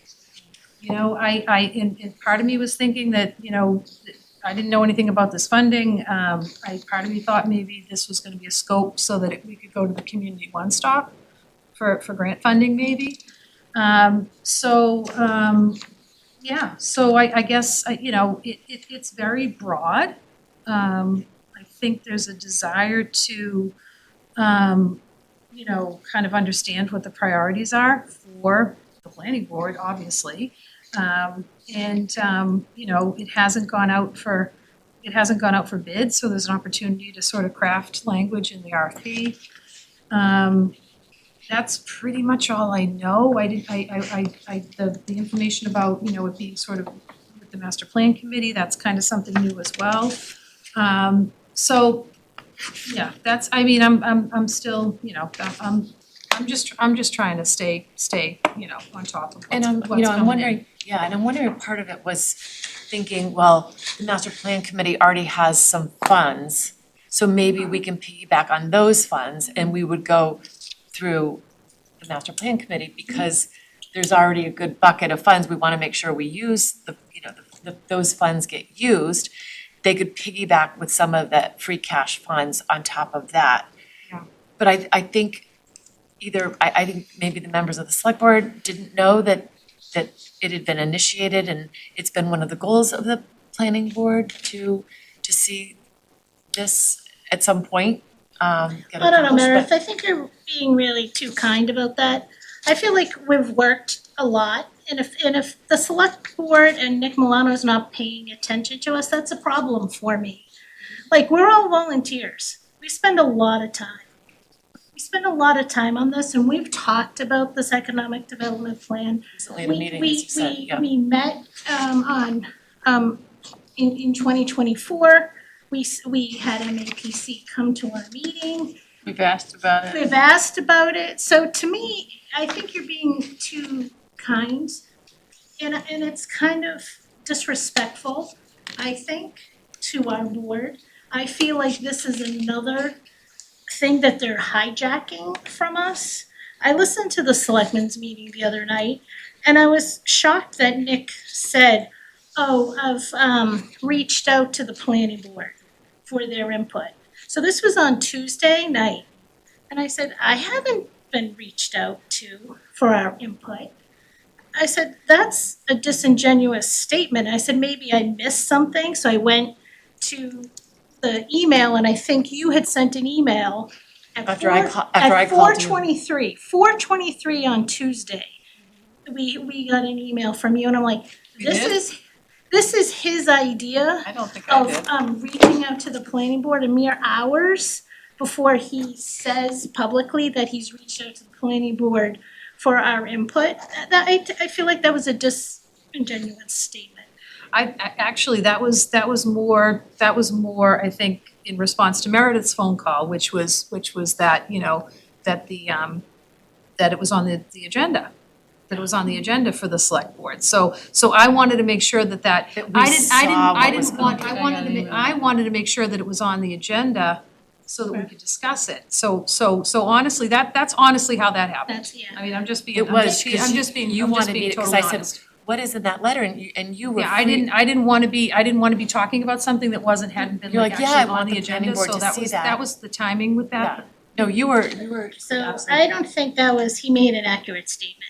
I don't have an email from Tuesday. And So I'm a little annoyed at that, and also during that meeting, one member said that she was appointed chair of MPIC. And so select board talked about giving the new master plan committee $85,000 in funding. Well, this is $55,000, they have a budget of $30,000, so it was an increase of money to bring up the budget of the new committee to $85,000. And a select board member said, I don't think we need $85,000. As the new chair, I don't think we need that. So so then I was confused by the process. How can a chair be chosen when the committee has not even been formed yet? Only 2 members or 3 members have been appointed By the select board. by the select board. None of the other members have been appointed yet. So how can a chair be appointed?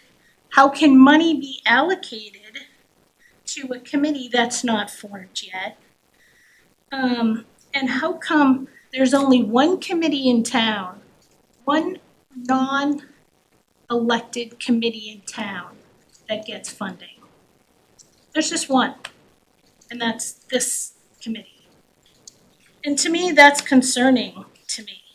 And that hasn't really been the process with MPIC. And you've been on MPIC, and has anybody ever told you how to spend your money? Like, no one's ever really told you, because MPIC has been funded for $30,000. So now this new committee is being directed or told how to spend their money. Yeah, Because maybe there's. Well, the way MPIC did it in the past, in the very beginning, we had some ideas of what we thought this funding would go towards, and we presented that in the annual budget request. And then sometimes it was hard to predict what some of it might be that would come up, because people would come to us and ask us for help. And so it was always, though, for planning and studies.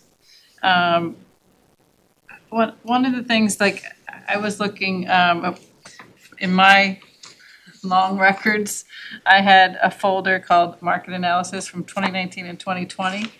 And I pulled this out just because I asked Liz if Judy had provided an example of what kind of report that would be supplied with this scope of work. And like this one is something that I think has a lot of really good information, but just in it, the title, it says, Business District Assessment and Market Analysis to inform future zoning, infrastructure improvements, and other potential actions. One of the things that we talked about was we're not seeing applications in the Milton Village and with the overlay. We're seeing a little bit under the business district, what we saw with the Bank of America building, but we're still not seeing what we thought we might this many years later. And part of what we talked about needing was a market and business retail market analysis, and the kinds of things that went into this report, which is in Stowe, I don't see specifically outlined in this scope. And so it seems to me like we would want to be, as the board has spent so much time over the years, looking at these districts and looking at where the zoning might be an impediment, that we should definitely be involved in at least scoping it. And as far as like that committee itself, we do need to get on with our appointments to it so that, we would have participation the way it was viewed. When the committee made its recommendations, in the final report was there was additional work that needed to be done, and economic development was something that members felt very strongly about. So I think that questioning that, you know, is in terms of us being something new. I don't think that's something new. I think that's something that was clear in the report, is that we felt that that committee, you know, the MPIC committee felt like that was an important next step. But it should be a collaborative one. And we need to make sure that we put on our agenda, you know, and I don't know the timing of that, but I agree that the committee shouldn't really get going until all the members are appointed at least. So we And I need to think it decide has the timing of And I that. think it needs to be a bigger conversation. Like you said, a collaborative effort at minimum. But I do feel that that we have such deep knowledge and experience, and the idea, and maybe we need to talk about to what capacity are we looking, and is it timely to do the entire town? Because I do feel like Milton Village, since that has happened, we have Bank of America. We do know that we have a conceptual plan from JD, which would take advantage of the mixed use, doing the housing, and it's a great plan. He has acquired 5 properties down there. So things are in the works, but, you know, DEP has held that up, so he's been, you know, working through that and obviously wants to finish Bank of America. But there are things that are percolating now because of that we have not seen the results from. So to go in and say, I think we need to upzone Milton Village, especially now with MBTA zoning that we've also done. Well, who said we need to upzone Milton Village? Well, no, if somebody's gonna say, well, we're not seeing applications, so we need to maybe increase. Well, it might be that the parking requirements or something, or it might be that some other requirement in there needs to be tweaked. We haven't tweaked it in the time since it's But passed. I don't know that we've I think it means upzone. given time. But the other piece I'll just say is East Milton, we actually have to technically vote on the guidelines because we accepted them, but we never formally voted, which Liz caught. The ink is barely dried on that. To go back and have a consultant go back to the East Milton neighborhood and say, we're doing public outreach because we want to look at, you know, The development isn't happening fast enough. we're so not what having, can we do to make we're it not happen having enough faster? development. That's what this is.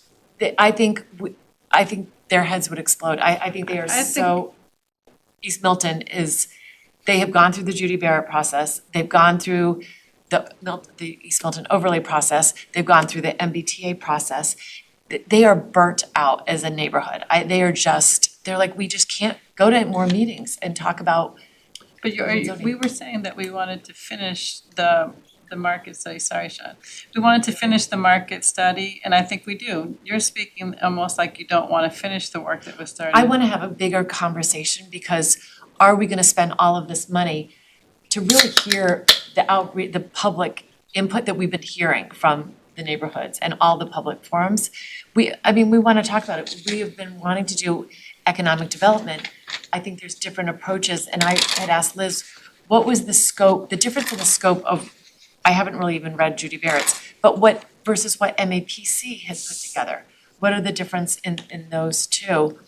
And really addressing, and one of the questions I said for Liz is, because I think this is a big part of it, what are the future revenue, projected revenues from all the development that we have, just to have a baseline, like all the things that are permitted under construction, do we have those forecasts? And I've heard Nick refer to revenue from building permits, but I don't, if there are numbers out there for projected revenues for the memory care, for the 40B projects that are completed and under construction, for 4040 Granite, are those numbers somewhere which we could, because I think the select board has a lot of pressure on them right now, because everyone's saying, the budget's so tight, we need more commercial development. We know we've all heard that. Why don't we have more commercial development in the town?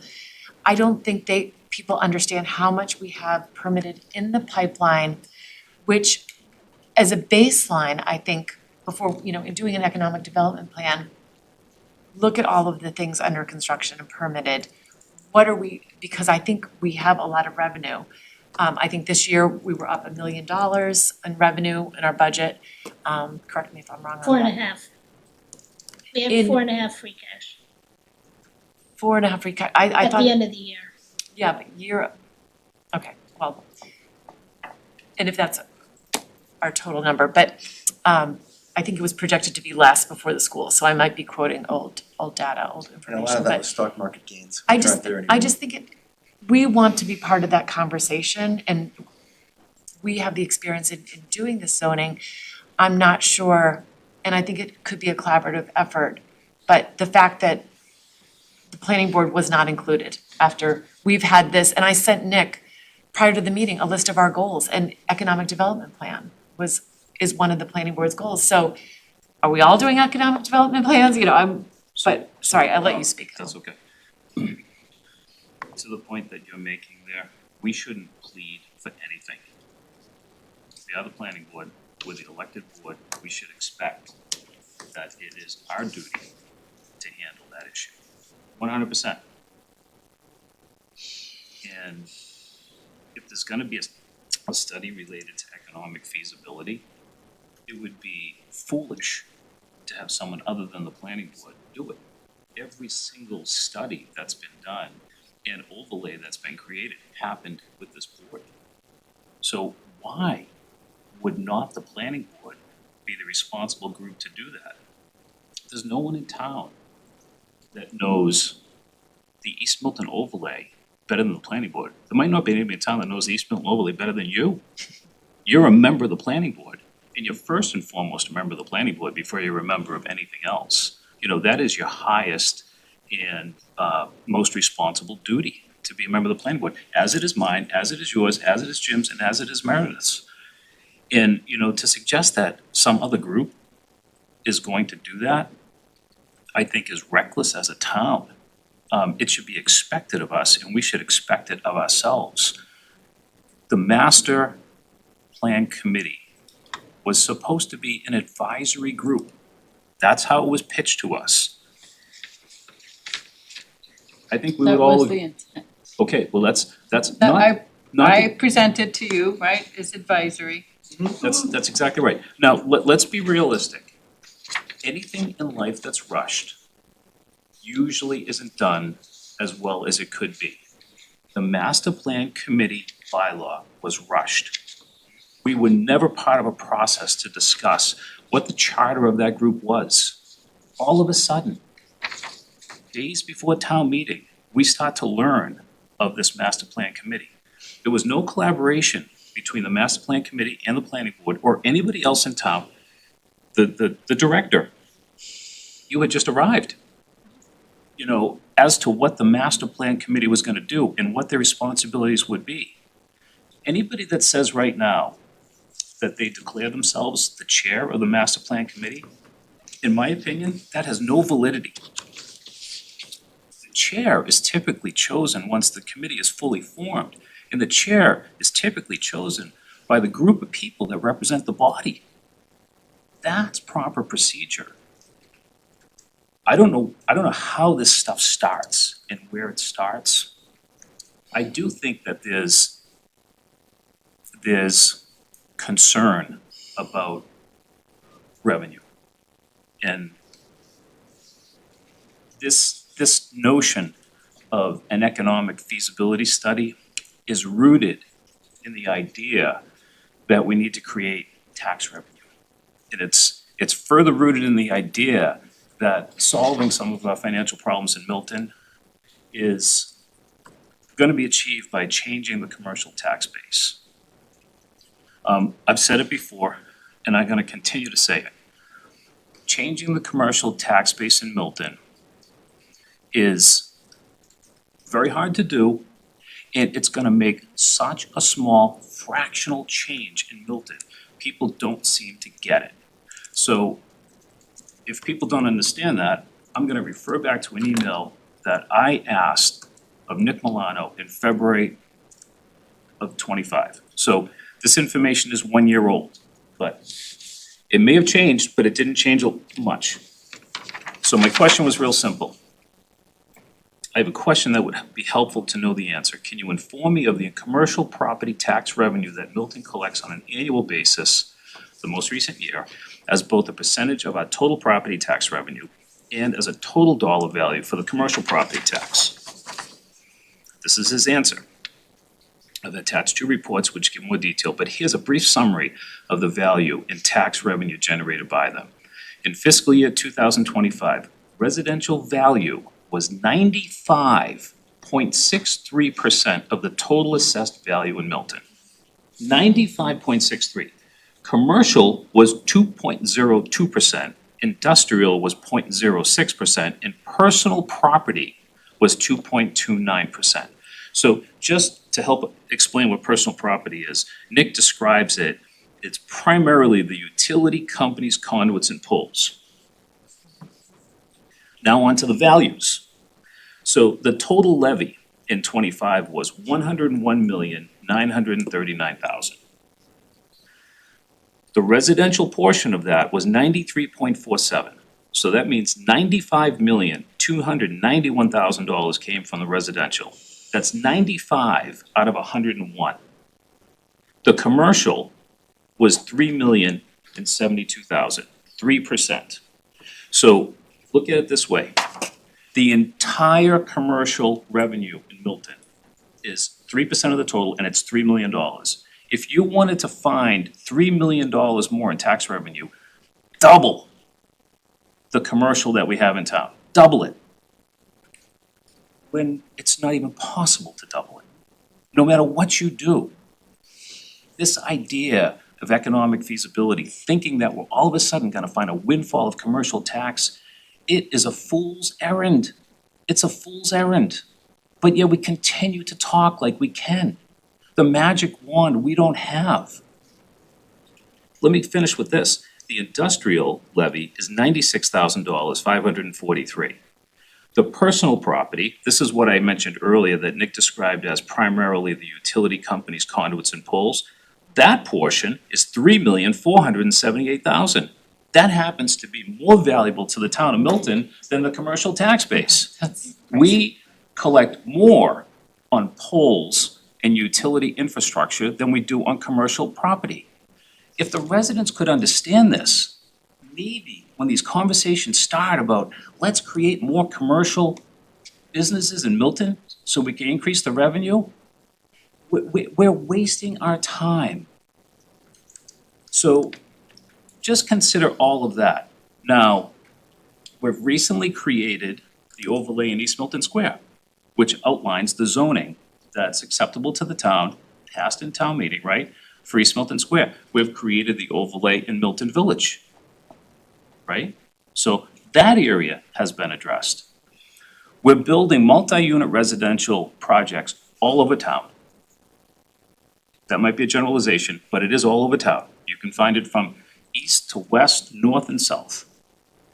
Some of the properties that that's occurring on were properties that we could have built commercial. We tried to build a commercial project over on Randolph Ave. That was not acceptable to the town of Milton. So what do we have there now? We have a residential project. Now on the other side of the street, we have a residential project.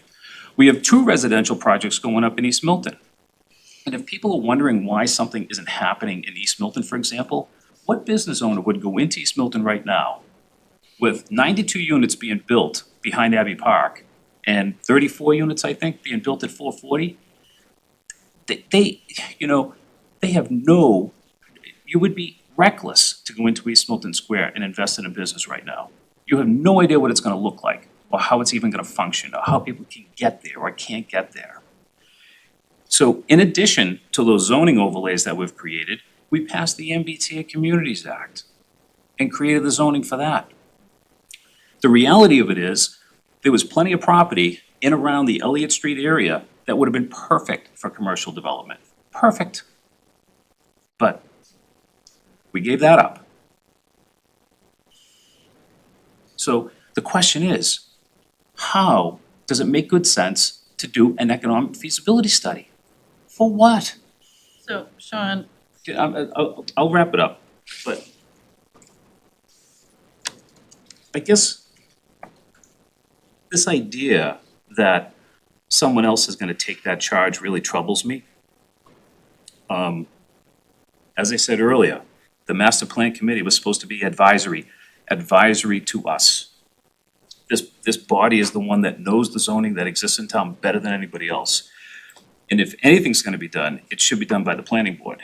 But I would argue that it might not make a lot of sense, given what we've already done, to spend more money on an economic feasibility study, given the restrictive nature of what already exists in Milton, the limited change that we could make, the zoning that's already been created. Yeah, might there be some tweaks? Do you think we need a study to do that? And if it happens, it should be us. And, what really, if the committee's function is to make recommendations to the planning board, that's what they should do. Make a recommendation to the planning board. Don't circumvent the planning board by trying to get the select board, to help them get funded for a study that they wanna do.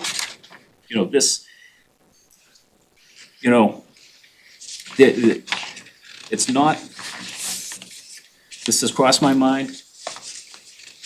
When a group of people believe that the members of the planning board might not agree with them, they create their own committee, or try to. And fund it. So I think it wouldn't be a dereliction for the select board to think that they should have a role in looking at a market analysis. I think they are taking their responsibility at looking at the budget challenges that they're hearing about from every department and from the school committee. I don't have any concerns about them wanting to get that economic or that market study done that we've been wanting since 2024. The question is, how should that be done and who participates in it? Right. So to me, that's what's most important. And then beyond that is the scope. I questioned the scope we had before, long ago, when it first came out to us in 2024. And I said, we really need to think about, we've heard from residents that would like to have some amenities near them in West Milton. And they don't want to have to leave and go so far away. So we should do a study for them in their neighborhood. And what would they find acceptable, just like we did in East Milton and just like we did in Milton Village. That I agree with. And so then, I think also people have said, we don't want more nail salons and hair salons and real estate offices. So how do you attract experiential retail, the kinds of places where you want to go meet up with your neighbors or your kids want to go meet up with a friend? That is part of the market analysis that I think is important. Look at our business districts. Why can't people do more investment in them? Are their second floors fully rented out? Are they keeping their tenants? Talk to people who own the Bents. How is it with your tenant mix there? That's a true mixed-use project. You've got retail, you've got office, you've got housing. How is that working?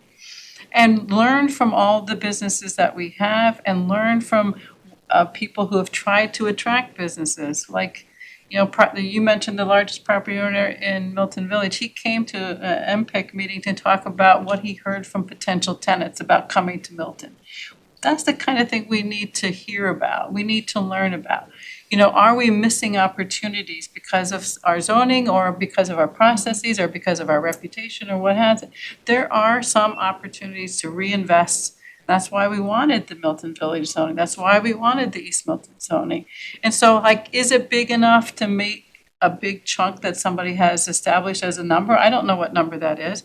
But I think we owe it to the residents of the town to look at it and to tell them, here's what's possible within this structure, within this framework. And if you want to hit a different target, then you've got to look at a different framework. That's part of our responsibility, in my opinion. I do think we need to have a role in setting the scope and in the process with the right. consultant to have it done. Exactly. The That's I think the answers to the questions are here in town already. That's what I was They gonna are. Ask the current business owners. Yes. What works, what doesn't work? What kind of relief do you need?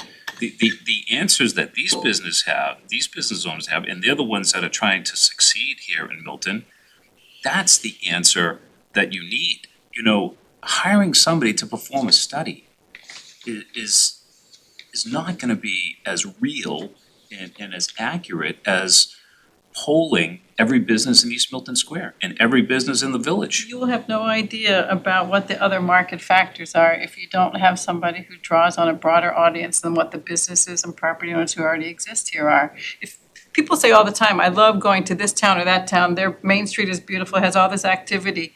Well, how did they get that? Can I ask you a question? Do you know what spaces are available in East Milton right now? What open spaces are I available do in East not Milton? know.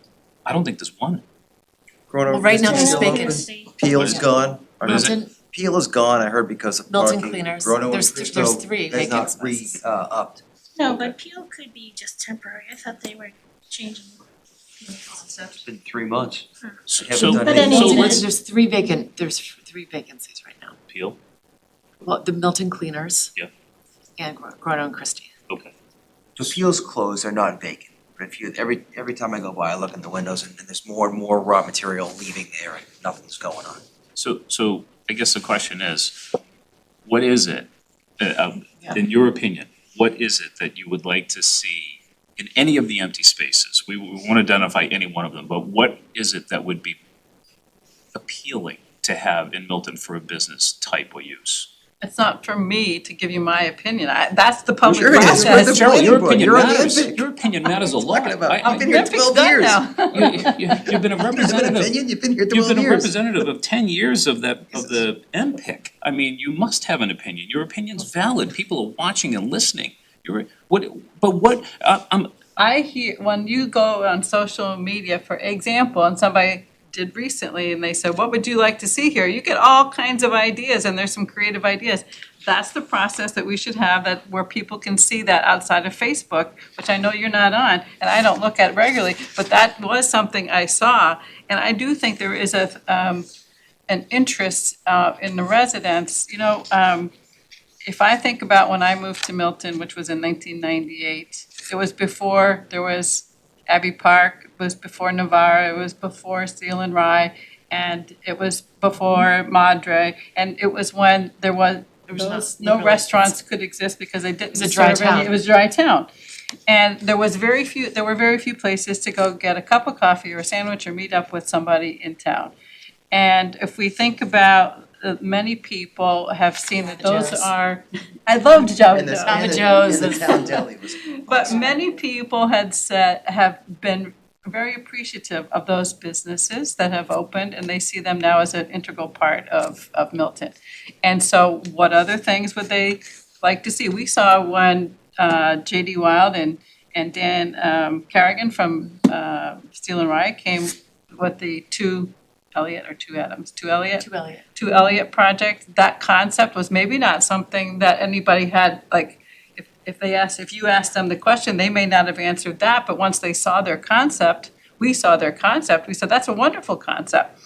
And so I think it's that process that's important. And it's also part of bound in the professionals who know, done research, who have been looking at what the retail market environment is like since the advent of like the Amazons, and also since COVID, people are spending their retail dollars differently. And so we can't just have a wish, we have to understand, so many people have said, I'd love to see a Trader Joe's in various contexts. And yet, so that's the thing, so like, what would it take to have a Trader Joe's, and then do people want that? So that's the kind of question, it's I an don't open disagree with dialogue that, process, so And I'm the not question gonna, is, if you get a Trader Joe's, then our long-established specialty grocery store may not be able to compete. So just, and I've spoken about this in the past. I asked the question because I really do wanna understand. Just before anybody watching this gets this idea that a Trader Joe's is possible or isn't possible, East Milton Square is limited by geometry, right? It's the geometric space that's gonna define what size a business's space can be. right? Just look at that area. The building is the building, the spaces are the spaces, they're gonna be small boutique-like businesses, that's all that you're gonna have in East Milton Square. Unless the owner of that property decides he's gonna tear that building to the ground and try to build something that would accommodate larger square footages, that's it. I mean, those spaces are the spaces.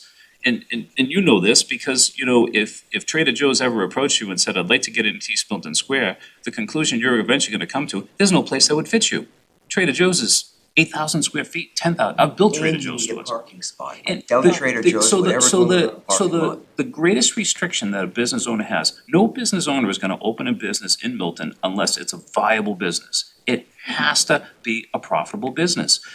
The restrictive nature is how much is the property owner willing to lease or rent their space at? That's the most restrictive. But then the other is all the other factors. Where can you park your car? How is someone gonna come to my business? You know, I'm just looking at this very realistically. When you look very realistically at East Milton Square, if no one's gonna race in to, and I happen to love coffee shops. Would I love another coffee shop in East Milton Square? Absolutely, absolutely. But the only way that's gonna happen if somebody thinks they can have a viable business in East Milton Square. And what are we gonna do to attract, let's say, if somebody said, let's get a coffee shop in Milton, what do we do to get the coffee shop in Milton? Can we change the parking? Probably not. We change it for everybody if we change it for him. The rent is gonna be based on what the property owner wants for it, you know, and there's 2 coffee shops that already exist there, so maybe it's not easy for a coffee shop to exist there, but there are so many barriers to changing the makeup of the shops, the retail, the boutique businesses in Milton. And I don't think an economic feasibility study is going to, you know, be the, you know, the formula to get us there. You know, honestly, we can spend 10, 20, 30, 40, $50,000. I don't know that we're gonna be able to change the circumstances that prevent people from coming into the area. So Sean, you say that this study belongs in the hands of the planning board, but you've been arguing why we don't need to do a study ever since you said that first If statement. there's a study, Cheryl, I think it should be us, because the zoning, you know, who understands the zoning of the town better than the planning board? Are you open to a dialogue with I the am. community? 100% You sound open. like you've already made your. No, I'm not, but I am, what I'm speaking to is, you know, you know. Expectations. Yeah, absolutely. These ideas get out there and people think that we can all of a sudden solve some of our problems in Milton financially with a commercial tax base. What I said to you earlier isn't something I made up, that's an email from Nick Milano. You know, if what's driving people is the idea that we can create greater tax revenue and substantial tax revenue, I can assure you, based on what Nick Milano has sent to me a year ago and what is probably true today, that's not gonna happen. That's not gonna happen. You can't. It's just not possible. Remember, we'd have to replicate 100%, we'd have to double the commercial value in Milton to go from 3 million to 6 million a year. So do you wanna Especially work So- on an so- economic development study, Sean? Yeah, Cheryl, I'm not opposed to it, but I wanna be realistic. I'd like to be realistic, that's all I wanna What's be. the realistic So I think about we the? do But have that as a you goal. just did the East Milton Square overlay and nobody wanted to expand the district. Nobody wanted to make some The residential neighbors, space. you're saying, The neighbors, well, did not want to expand. Well, yeah, that's, so that was so how are not you a gonna- town-wide Yeah, analysis. so this is, so I think, you know, as a brick and mortar business owner, you know, businesses go to places where they can make money, to your point. And if you can't make money, they're not gonna do it. So we're thinking of looking at properties outside of our commercial districts. I don't know if it said that actually in the scope. So, so I thought right it said now, the as existing business as a districts. brick and mortar business, but that's the only place where businesses can really truly expand. I have the parking, I have the land, yet I cannot expand. My permit limits me to what business I did in 2012. 2012. And then when the planning board issues my business a permit and it gets appealed, the select board chooses not to defend the permit that the planning board issued. So we have a select board who is not defending the permits when another board issues them. And that's a problem. That's a problem. Why would any business come to town? We don't need an economic, we don't need it. Just come and ask the businesses. Ask the businesses. When anybody comes to me and say, how's business coming in Milton? I say the select board does not support my business. When an appeal happens, I have to defend the work of the planning board. And that should not be true. So we're putting the cart before the horse. We need to change our internal processes first, before we move on to anything else. Because it's the select board, and it's not select boards from years past. It's this select board. It's this select board. Because this is what my appeal is happening right now, current day.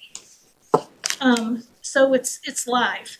But I agree, to Sean's point, I thought the same thing. We have so many smart business owners in town, retired, current. Why, if we are short on money, why are we spending $55,000 on a study? Why don't we do a community engagement with all of these current business owners? We have business owners who started Staples who live in town. Why don't we have a forum? And then we can ask them, and we can generate all the groundwork before going out and spending $55,000. And then we can look at we all know where we need development. We all know that. We know what side of town, up on Blue Hill Ave at the old temple. That's a perfect place for some type of business. But the neighbors did not But the want it. neighbors Shut down. didn't, that got Shut shut down down by the because the neighbors. neighbors didn't want it. The neighbors didn't want it. So what we have to do is we shouldn't be looking at things town-wide. But it We might should- have been the We should go, businesses that were going in there, yeah, it so might we not have should been look business. at that neighborhood. Totally, so Like if I that's should, what I would like to do, I should but- not be telling the people up on Blue Hill Ave, what they should put in their neighborhood. The Blue Hill Ave people should come be part of a forum for just that area and say, this is what we wanna see. The East Milton come, my neighborhood come, all these neighborhoods can come individually and not do like a complete town-wide study, but carve out places and do it in a smaller area. I think the scope was, originally, remember, it was the business districts, and we said that we wanted to think about at least the part of West Milton that was asking for amenities. I also said I thought we should look at the pre-existing non-conforming businesses that are really hampered because they have to get a special permit for anything they want to change. And that's not friendly to business, you just said. And I think you would agree that all of those other businesses should be looked at. That's the baseline. I don't think anybody is talking about anything. I don't think, when I read this briefly, the Barrett, because we just got it yesterday. But I didn't see anything beyond that in here either. I think there's a rush to judgment about what the intent of this is. I think we need to have a conversation about what the intent is. I think we should work collaboratively. I've heard some people here already sound like they don't want to work on this. And, that's different from what we've talked about in the past where we've said it is something that we want to work on. I think it is one of our goals, but I think what Sean is saying is trying to be realistic that we shouldn't, because we do hear a lot with this budget, with, You can the school identify me, situation. you can identify me as Sean instead of some people. I'm not opposed. I'm not opposed. Well, you both can did, say, so- okay, we'll say Sean and Maggie, cause I'm gonna refer to you as Cheryl, not some people. But, I want to approach anything like this, practically and realistically. And I wanna utilize the information that exists in town before we bring a consultant in. And I believe what I said earlier, if you wanna understand what makes business successful or what hinders success, ask the people that are trying to operate a business in Milton right now. That's where we should start. We don't need a consultant. We could use a consultant to do that. We could spend money to do that, but we could probably do that ourselves. Have you You know- looked at, you said you haven't read the scope yet, so you need to read the scope to see if the town business members can do this themselves. And then we can discuss whether we think it's a good idea to, what we decided in 2024, which was to hire a consultant to help us with this. And I really feel like what we're talking about here is well beyond what we initially talked about, which agree. is wanting to have a role and a participation That's, in advancing the economic development study that we agreed to in 2024. And I I think agree with that. And what I was gonna say is, because I don't think there's anything more that we can say that we've already said on this, but I have not had a chance to really review what the scope is. I wanna go back and look at what MAPC, what we had agreed to, what they were gonna do. It was a Contract, you wanna see sort of the bigger picture. contract for So that? if you could just, yes, did you say, is that what she, I don't know if The it slide sent out. presentation was No, it's passed around. just- and I yeah, was- Just the just did the scope, slide the scope of presentation. work. the the proposal was proposal. from April 19th of 24. So just so we're clear, Okay, we so we 4, got 19, money, 24, we okay. got money and we did what, phase one of an economic feasibility study?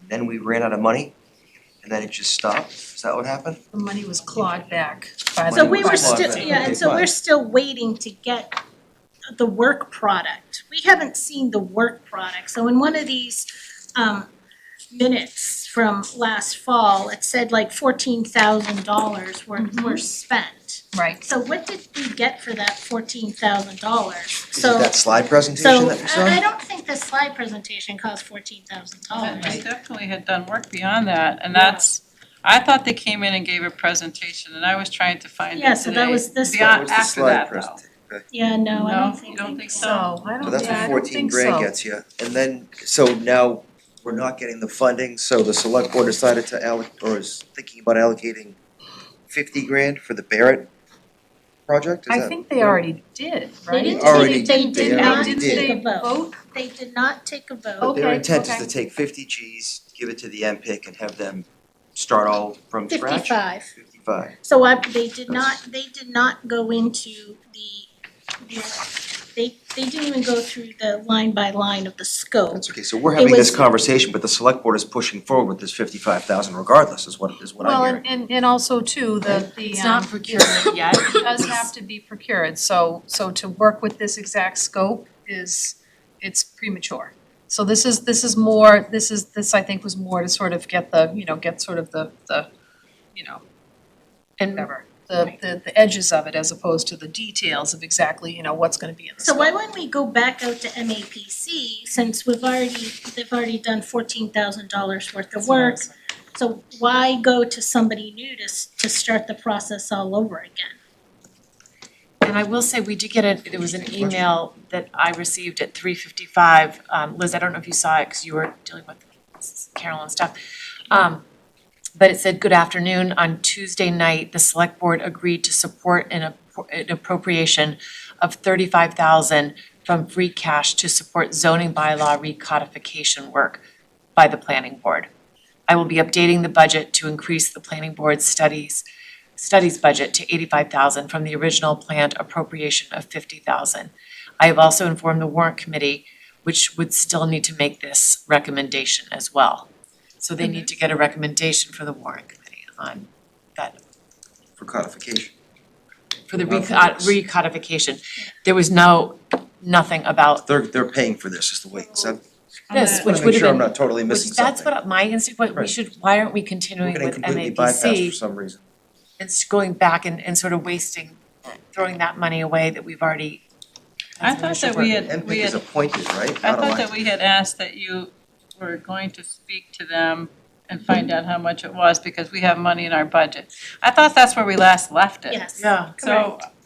So, So say that again, so I was gonna go back to MAPC yes, and see if there was what planning money that was in this current year's budget, if that could meet. We had a conversation with Angela Brown, Avanti and I were talking about this before the meeting. In trying to get a sense of like how the scope could be sort of like fit into like the funding that was gonna be available. Whether it was like, planning study money that was still on the table for the planning board, or or the DLTA. And I think it ultimately it ended up sort of getting kind of rolled up into this DLTA application, and that's sort of where we left it. You know what I mean? Like it didn't really go it didn't Yeah. it didn't advance beyond that. We were sort of waiting on a response on the DLTA. And Angela Brown she was one of the presenters of this presentation back in '24. So there was not a total change of staff. So the funding might have been pulled, but I thought it was said there was the staff was discontinued, where there was not continuity in the staff. But if you're saying you talked to Angela Brown, I rewatched this presentation, and Angela Brown was the one who was on Zoom. So there was some continuity in staff, so they're not starting from ground zero. That's And what, let's be that's clear what- too, this board, even, prior to your arrival, had been asking about a status update on this work ever since it started. Yes. And we have funds available, so that's why this, I think the reaction is a surprise here, that this is Right. going, Yes. a separate track with this is happening when it's something that we've worked on the planning department, Correct. through the planning department. In fact, when Tim Zerwinski was here and he first had this grant and this work idea, he was thinking about whether it should be the master plan implementation committee that would be the landing point for the grant money and the work, or whether it be the planning board. The planning board said we wanted to do it, and MPIC said, fine, we'd like to be in the loop of what's happening with it, because it's part of the plan and what the recommendations are. And so I just feel like part of it was the funding being pulled, but a part of it too is just the churn in the planning department overall. And so I don't think we ever intended as a board to drop it.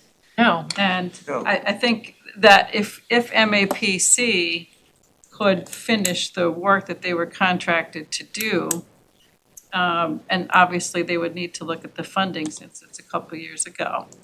But, I've got their proposal here, and it's clear that they were going to initially work on East Milton Square, the Milton Village, the Central Ave, and then everybody forgets we have a business district, which is 2 Granite Ave. But we, at that time, had said we were interested in what I said before, West Milton and the existing And all non-conforming. the pre-existing non-conforming, yes, Mhm. yeah. And people have been interested in what's the challenge with the mix. So we've been consistent about that. And I don't, Judy Barrett's firm obviously has worked in Milton, they do a lot of work. But comparing the two scopes I haven't done, because we just got this one.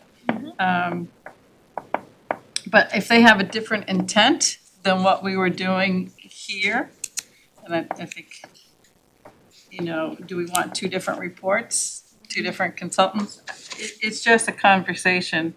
That's what I was, Yeah, so. and that was, I meant to Two open different it like. $50,000 bills also, I don't think And anybody that we wants would, that. I personally, would refer to the board members, but like to convey through Liz that the planning board would like to continue with the work with MAPC that we started. I thought they were doing a great job and it was, moving along until out of our control. And then I also like to know how much funding we have left in our fiscal year budget now. Okay.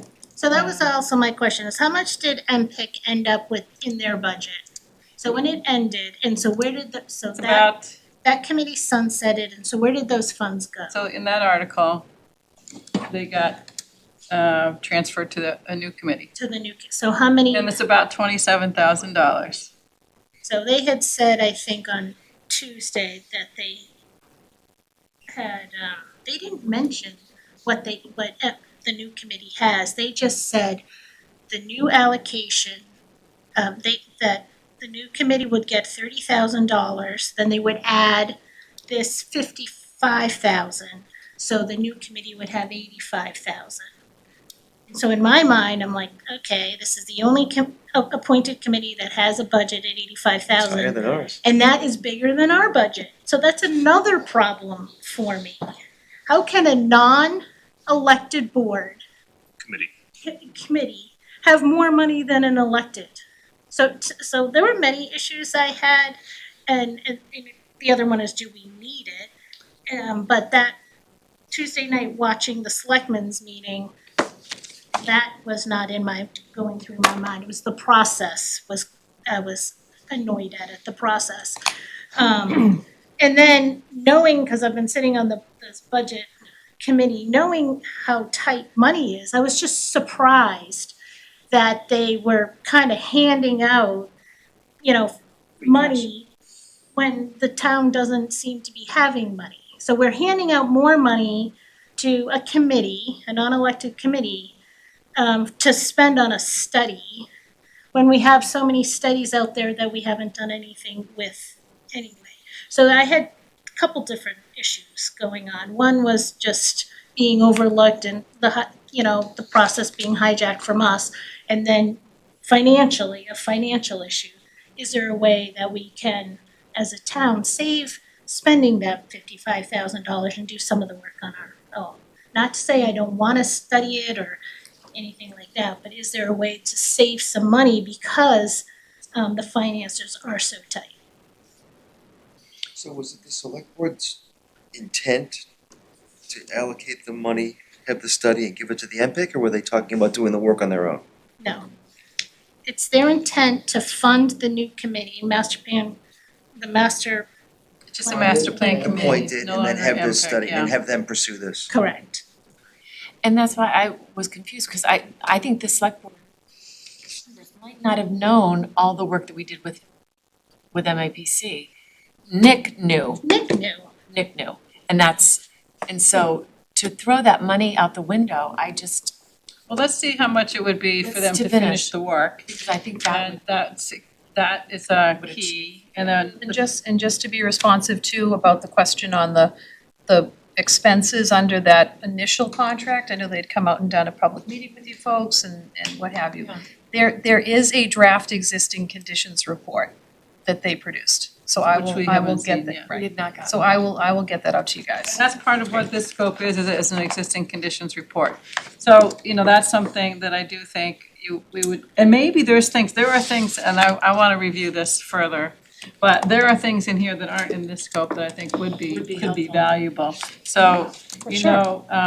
other communities do this work and find it valuable in terms of their strategic planning. And, the other thing I would like to say quickly about, you said the 35,000 for the codification.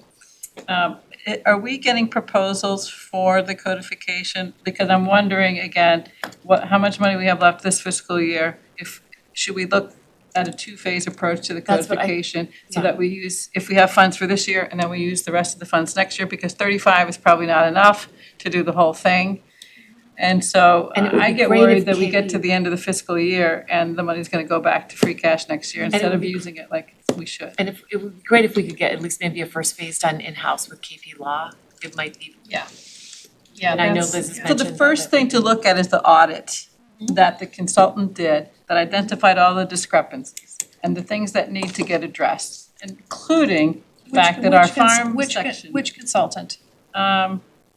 The clerk, Sue Galvin, would have the name of the consultant. I would have it, okay, but I okay. could look it There up. was a red I line, have yeah. I have a copy of the report somewhere in my Oh, good, okay. We all got records it, and I'll yeah. look it up. Yeah, we all Okay. got it. So this was when they put it on the E-code? Yes, Yeah. and they said, here are the things that you should address. Oh, And excellent. Okay, thank you. point by point. It was like Yeah. at the end of it. And one of them is like very simple, like the farm section, our farm bylaw is like out of date with state law. Right, I mean, right. that, like, you gotta fix stuff like that. Yeah, for sure. And one of the And again, things, with that, it's interesting that it's coming out of our budget when this is really the building department. This is help for the building department. Yeah, So it's really, I We would started think, this one, I think. yeah, It's a we challenge. should Stick see with this. it through, but it's one of those things that should be Should get that baked, 50 grand that from the it should be select board is baked what we into should the do. building department's budget for a year, not necessarily the planning board's budget. This Well- is part of the operation. Yeah, and all these opinions that we have on who should do it, whether you engage in another study and or whether we continue with the study that we already had, and and the questions on process and and how did this happen? I mean, there simply could have been a call from anybody to Meredith, the chair of the planning board, and said, hey, we're thinking of an economic feasibility study, and a lot of time would have been saved, a lot of energy would have been saved, and a lot of frustration would have been eliminated. But if you're a resident and you're a taxpayer and you might not be happy with how much you're paying in taxes, and you hear this conversation about having an existing study with the company that we've already, engaged, and we're gonna abandon that and we're gonna start another study with the Barrett Group, she might be fine for it, but if you're a resident, aren't you saying, what's wrong with the process? Right. Why are we walking away from MAPC if they were already engaged? I'm looking at this, it goes all the way back to October of '24.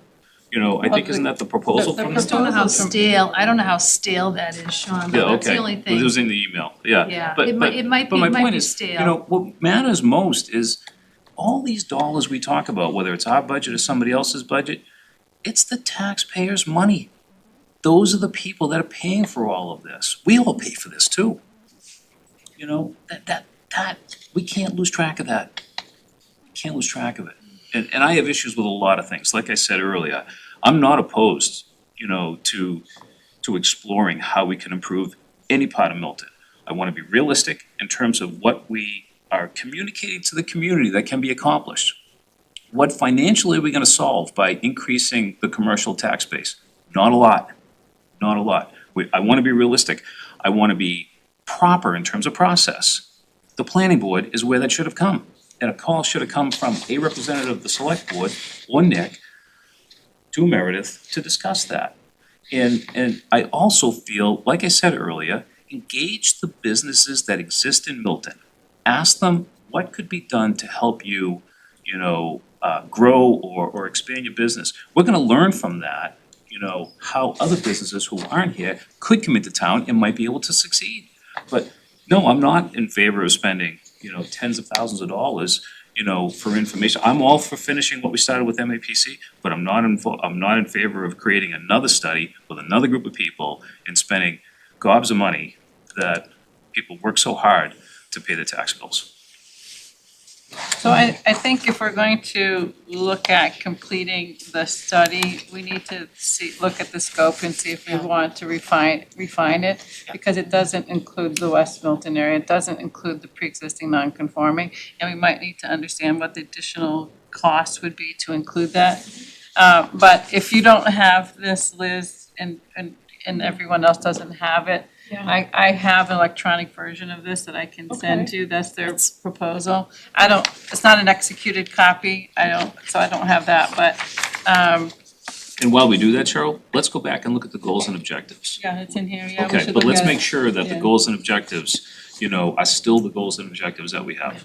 Well, we're And then also I assuming that would the like select to- board is actually going to go along with this. Right now, they're moving forward with their own plan and their own bear group. So somebody asked them, hey, are you gonna include the They're planning not board? doing procurement yet, and they They're like did one say meeting that they away. wanted us to weigh in on the scope, but They wanted to have us weigh in on the scope, correct, not about the process. I wanna clear that up. Yeah, it's about the you scope. can't unwind what's happened with the process right now, But I think the so process it's- moving forward should also, I think it'll be helpful maybe if Nick and Liz and Ben and Meredith had a call about it. And discuss this work and maybe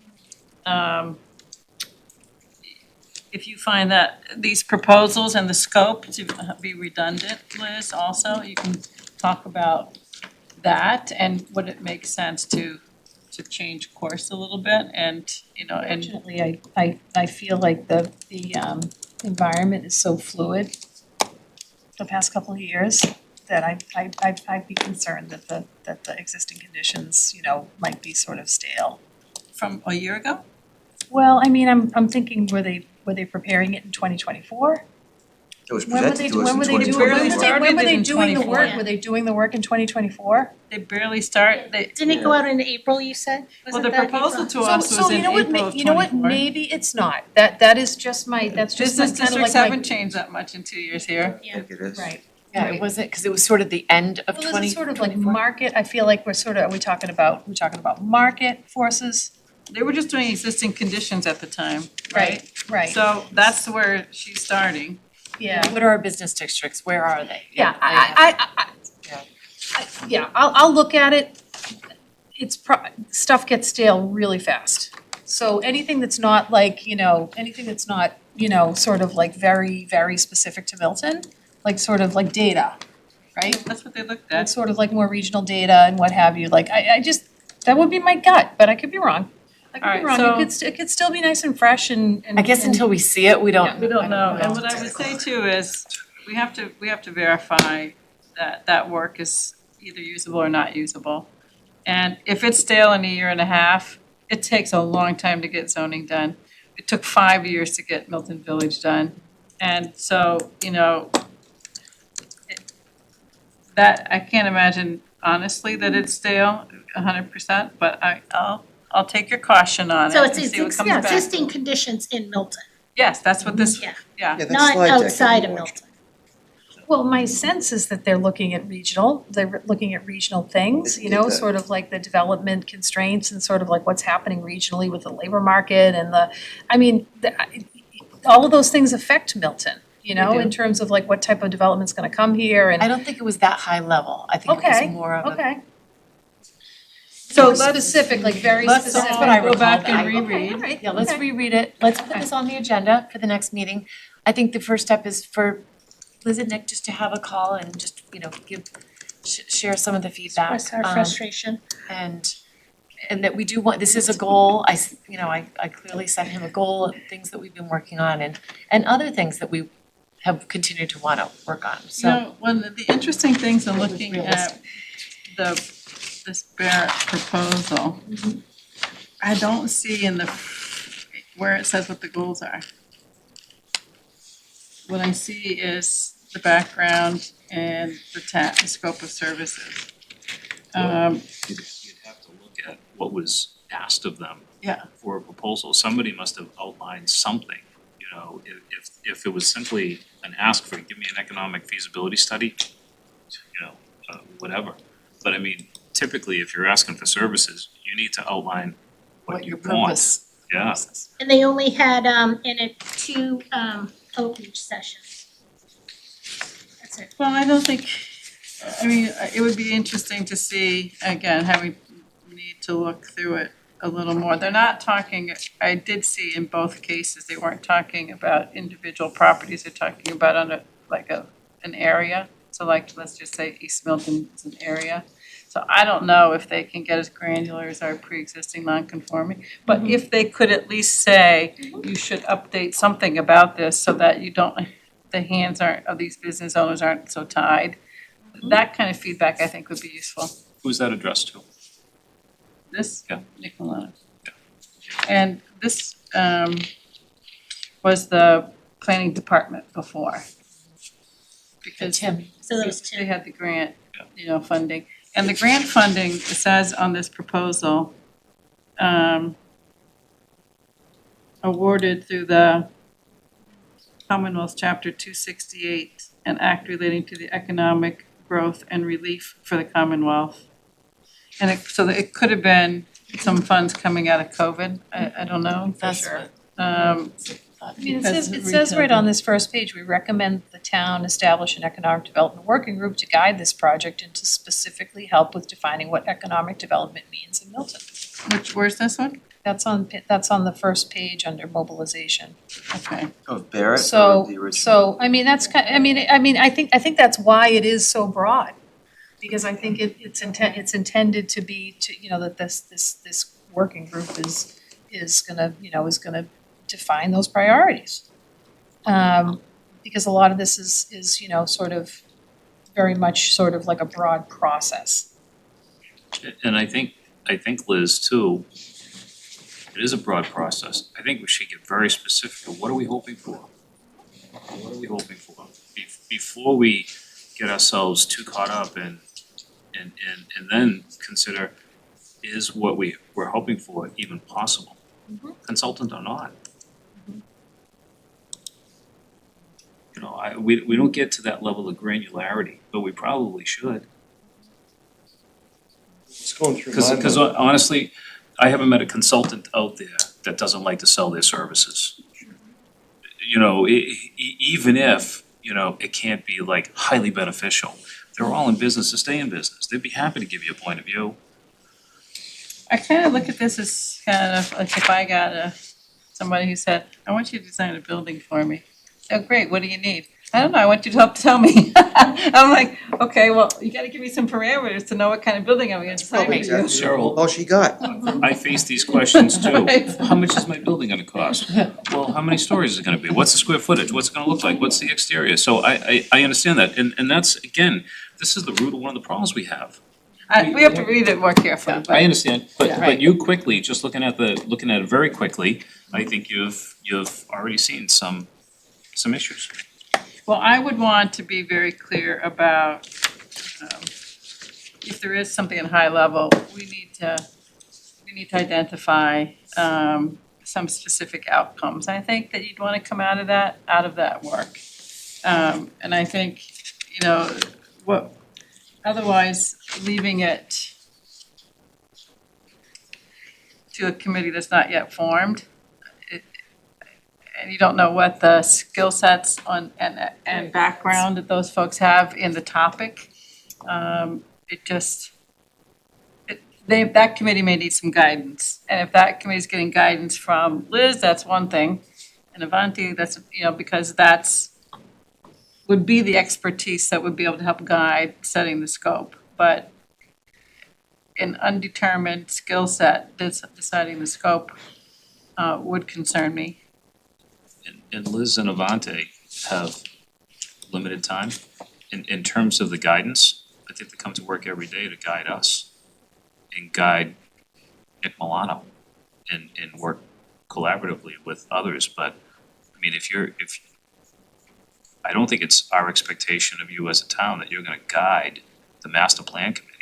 You know, they exist as a body to provide ideas and suggestions. I mean, on the scope of the services, okay, not on I'm the whole sorry. committee. I thought Just you meant on the committee. the scope of the services. No. I think the planning department did staff that committee though. It did. I think that was the precedent.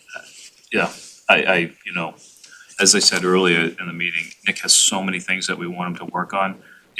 I would have called Liz into my office and said, Liz, here's what I want. And have you responsible for getting it, just like Tim was responsible previously. Tim was the one that solicited proposals from MAPC and anybody else for any of those studies. You know, that's your expertise.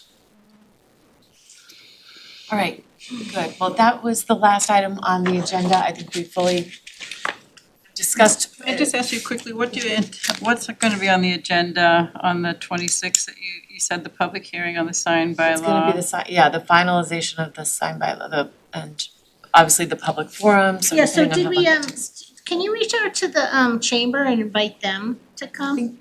Did they? Yeah, actually, I'm planning on having a call or a coffee or something with the president of the chamber. Yeah. Yeah, so I'm definitely gonna do that.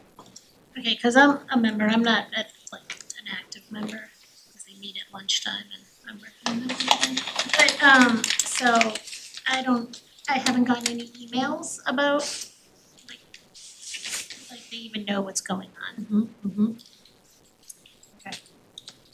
So Maybe invite them to come to our so the other thing, yeah. Yeah, for sure. because the other thing that is a real priority is the housing production plan, Right. which we've now gotten an agreement that the funding, but I think the contract was being finalized, so just maybe an update on the housing production plan. We would wanna get Right, that. that would be good. That's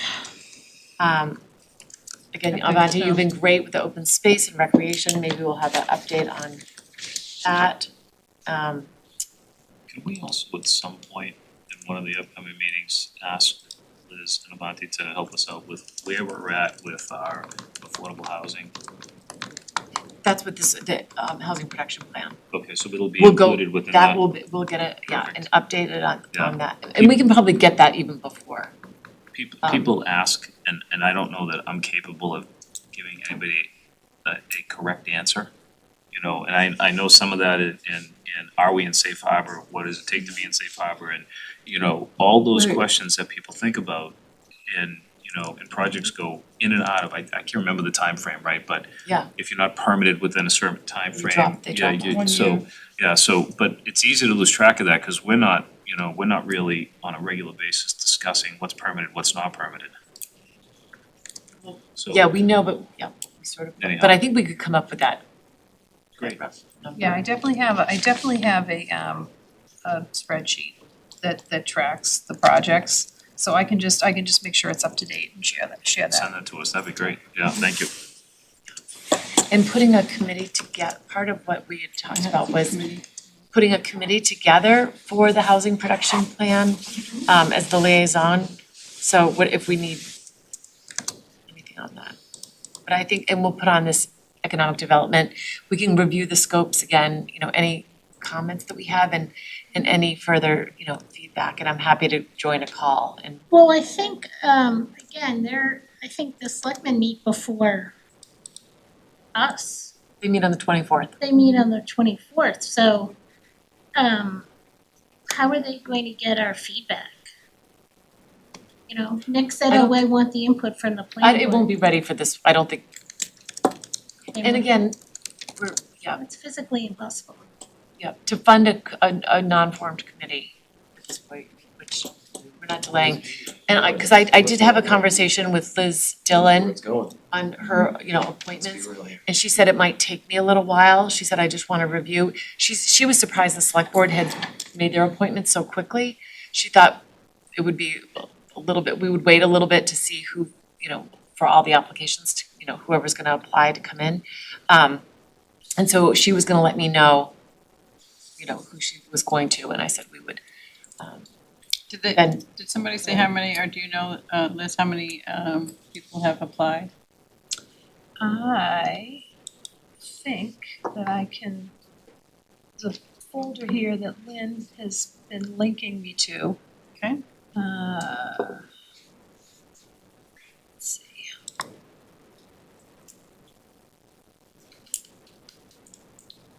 Let's see how many names we And have does here. anybody look at them to see if they meet the skill set or the kind of expertise that was in that? I don't think there's a screening, I don't think Lynn does screening, I think that would be, Okay, That became very broad, if you remember. Almost anybody could qualify now. Seriously. You saw how broad it became. 7, 8. I don't think you could say you're not qualified to anybody that submits I'm themselves. seeing about 10 different names. okay. And 2 were appointed or 3? I think 2, because there was a member of the select board and then 2. So that's, Definitely not that, people that but of the everybody- 9, that one Scheme is to or be a member. business. So that's 3 then total, right? Right, so I think I see 10 different names on here, so 2 of these might have already been appointed by the Okay, select so board. 10 is more than we'll, that should we have have enough. seats for. Cause Right, we'll have right. a member from here too. Right, because you need what, 6? Because you have 3, like, or actually, no, is the moderator, you've got a select board member, a planning board member. And then the rest are just appointments. Okay, right, so, yep. So you've got a couple of extra, yep. So I had planned to have that teed up, but I think we had a conversation about it and it made more sense for to move forward at the next meeting. So I will have that information for you guys, for the folks that are still, you know, available to be appointed, okay?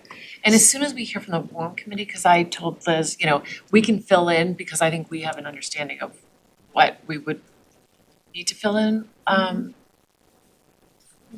based on, in your experience, you know, everyone's experience, but Liz was gonna make her appointments and then we were going to Okay, make our appointments.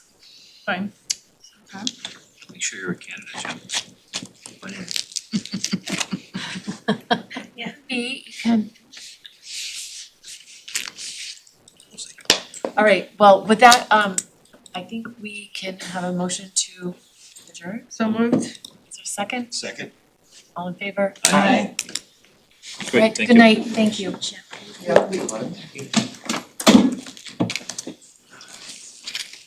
The board have one try to get on the end thing? What's that? Oh, experience. The end was on. It was warmer in here at least.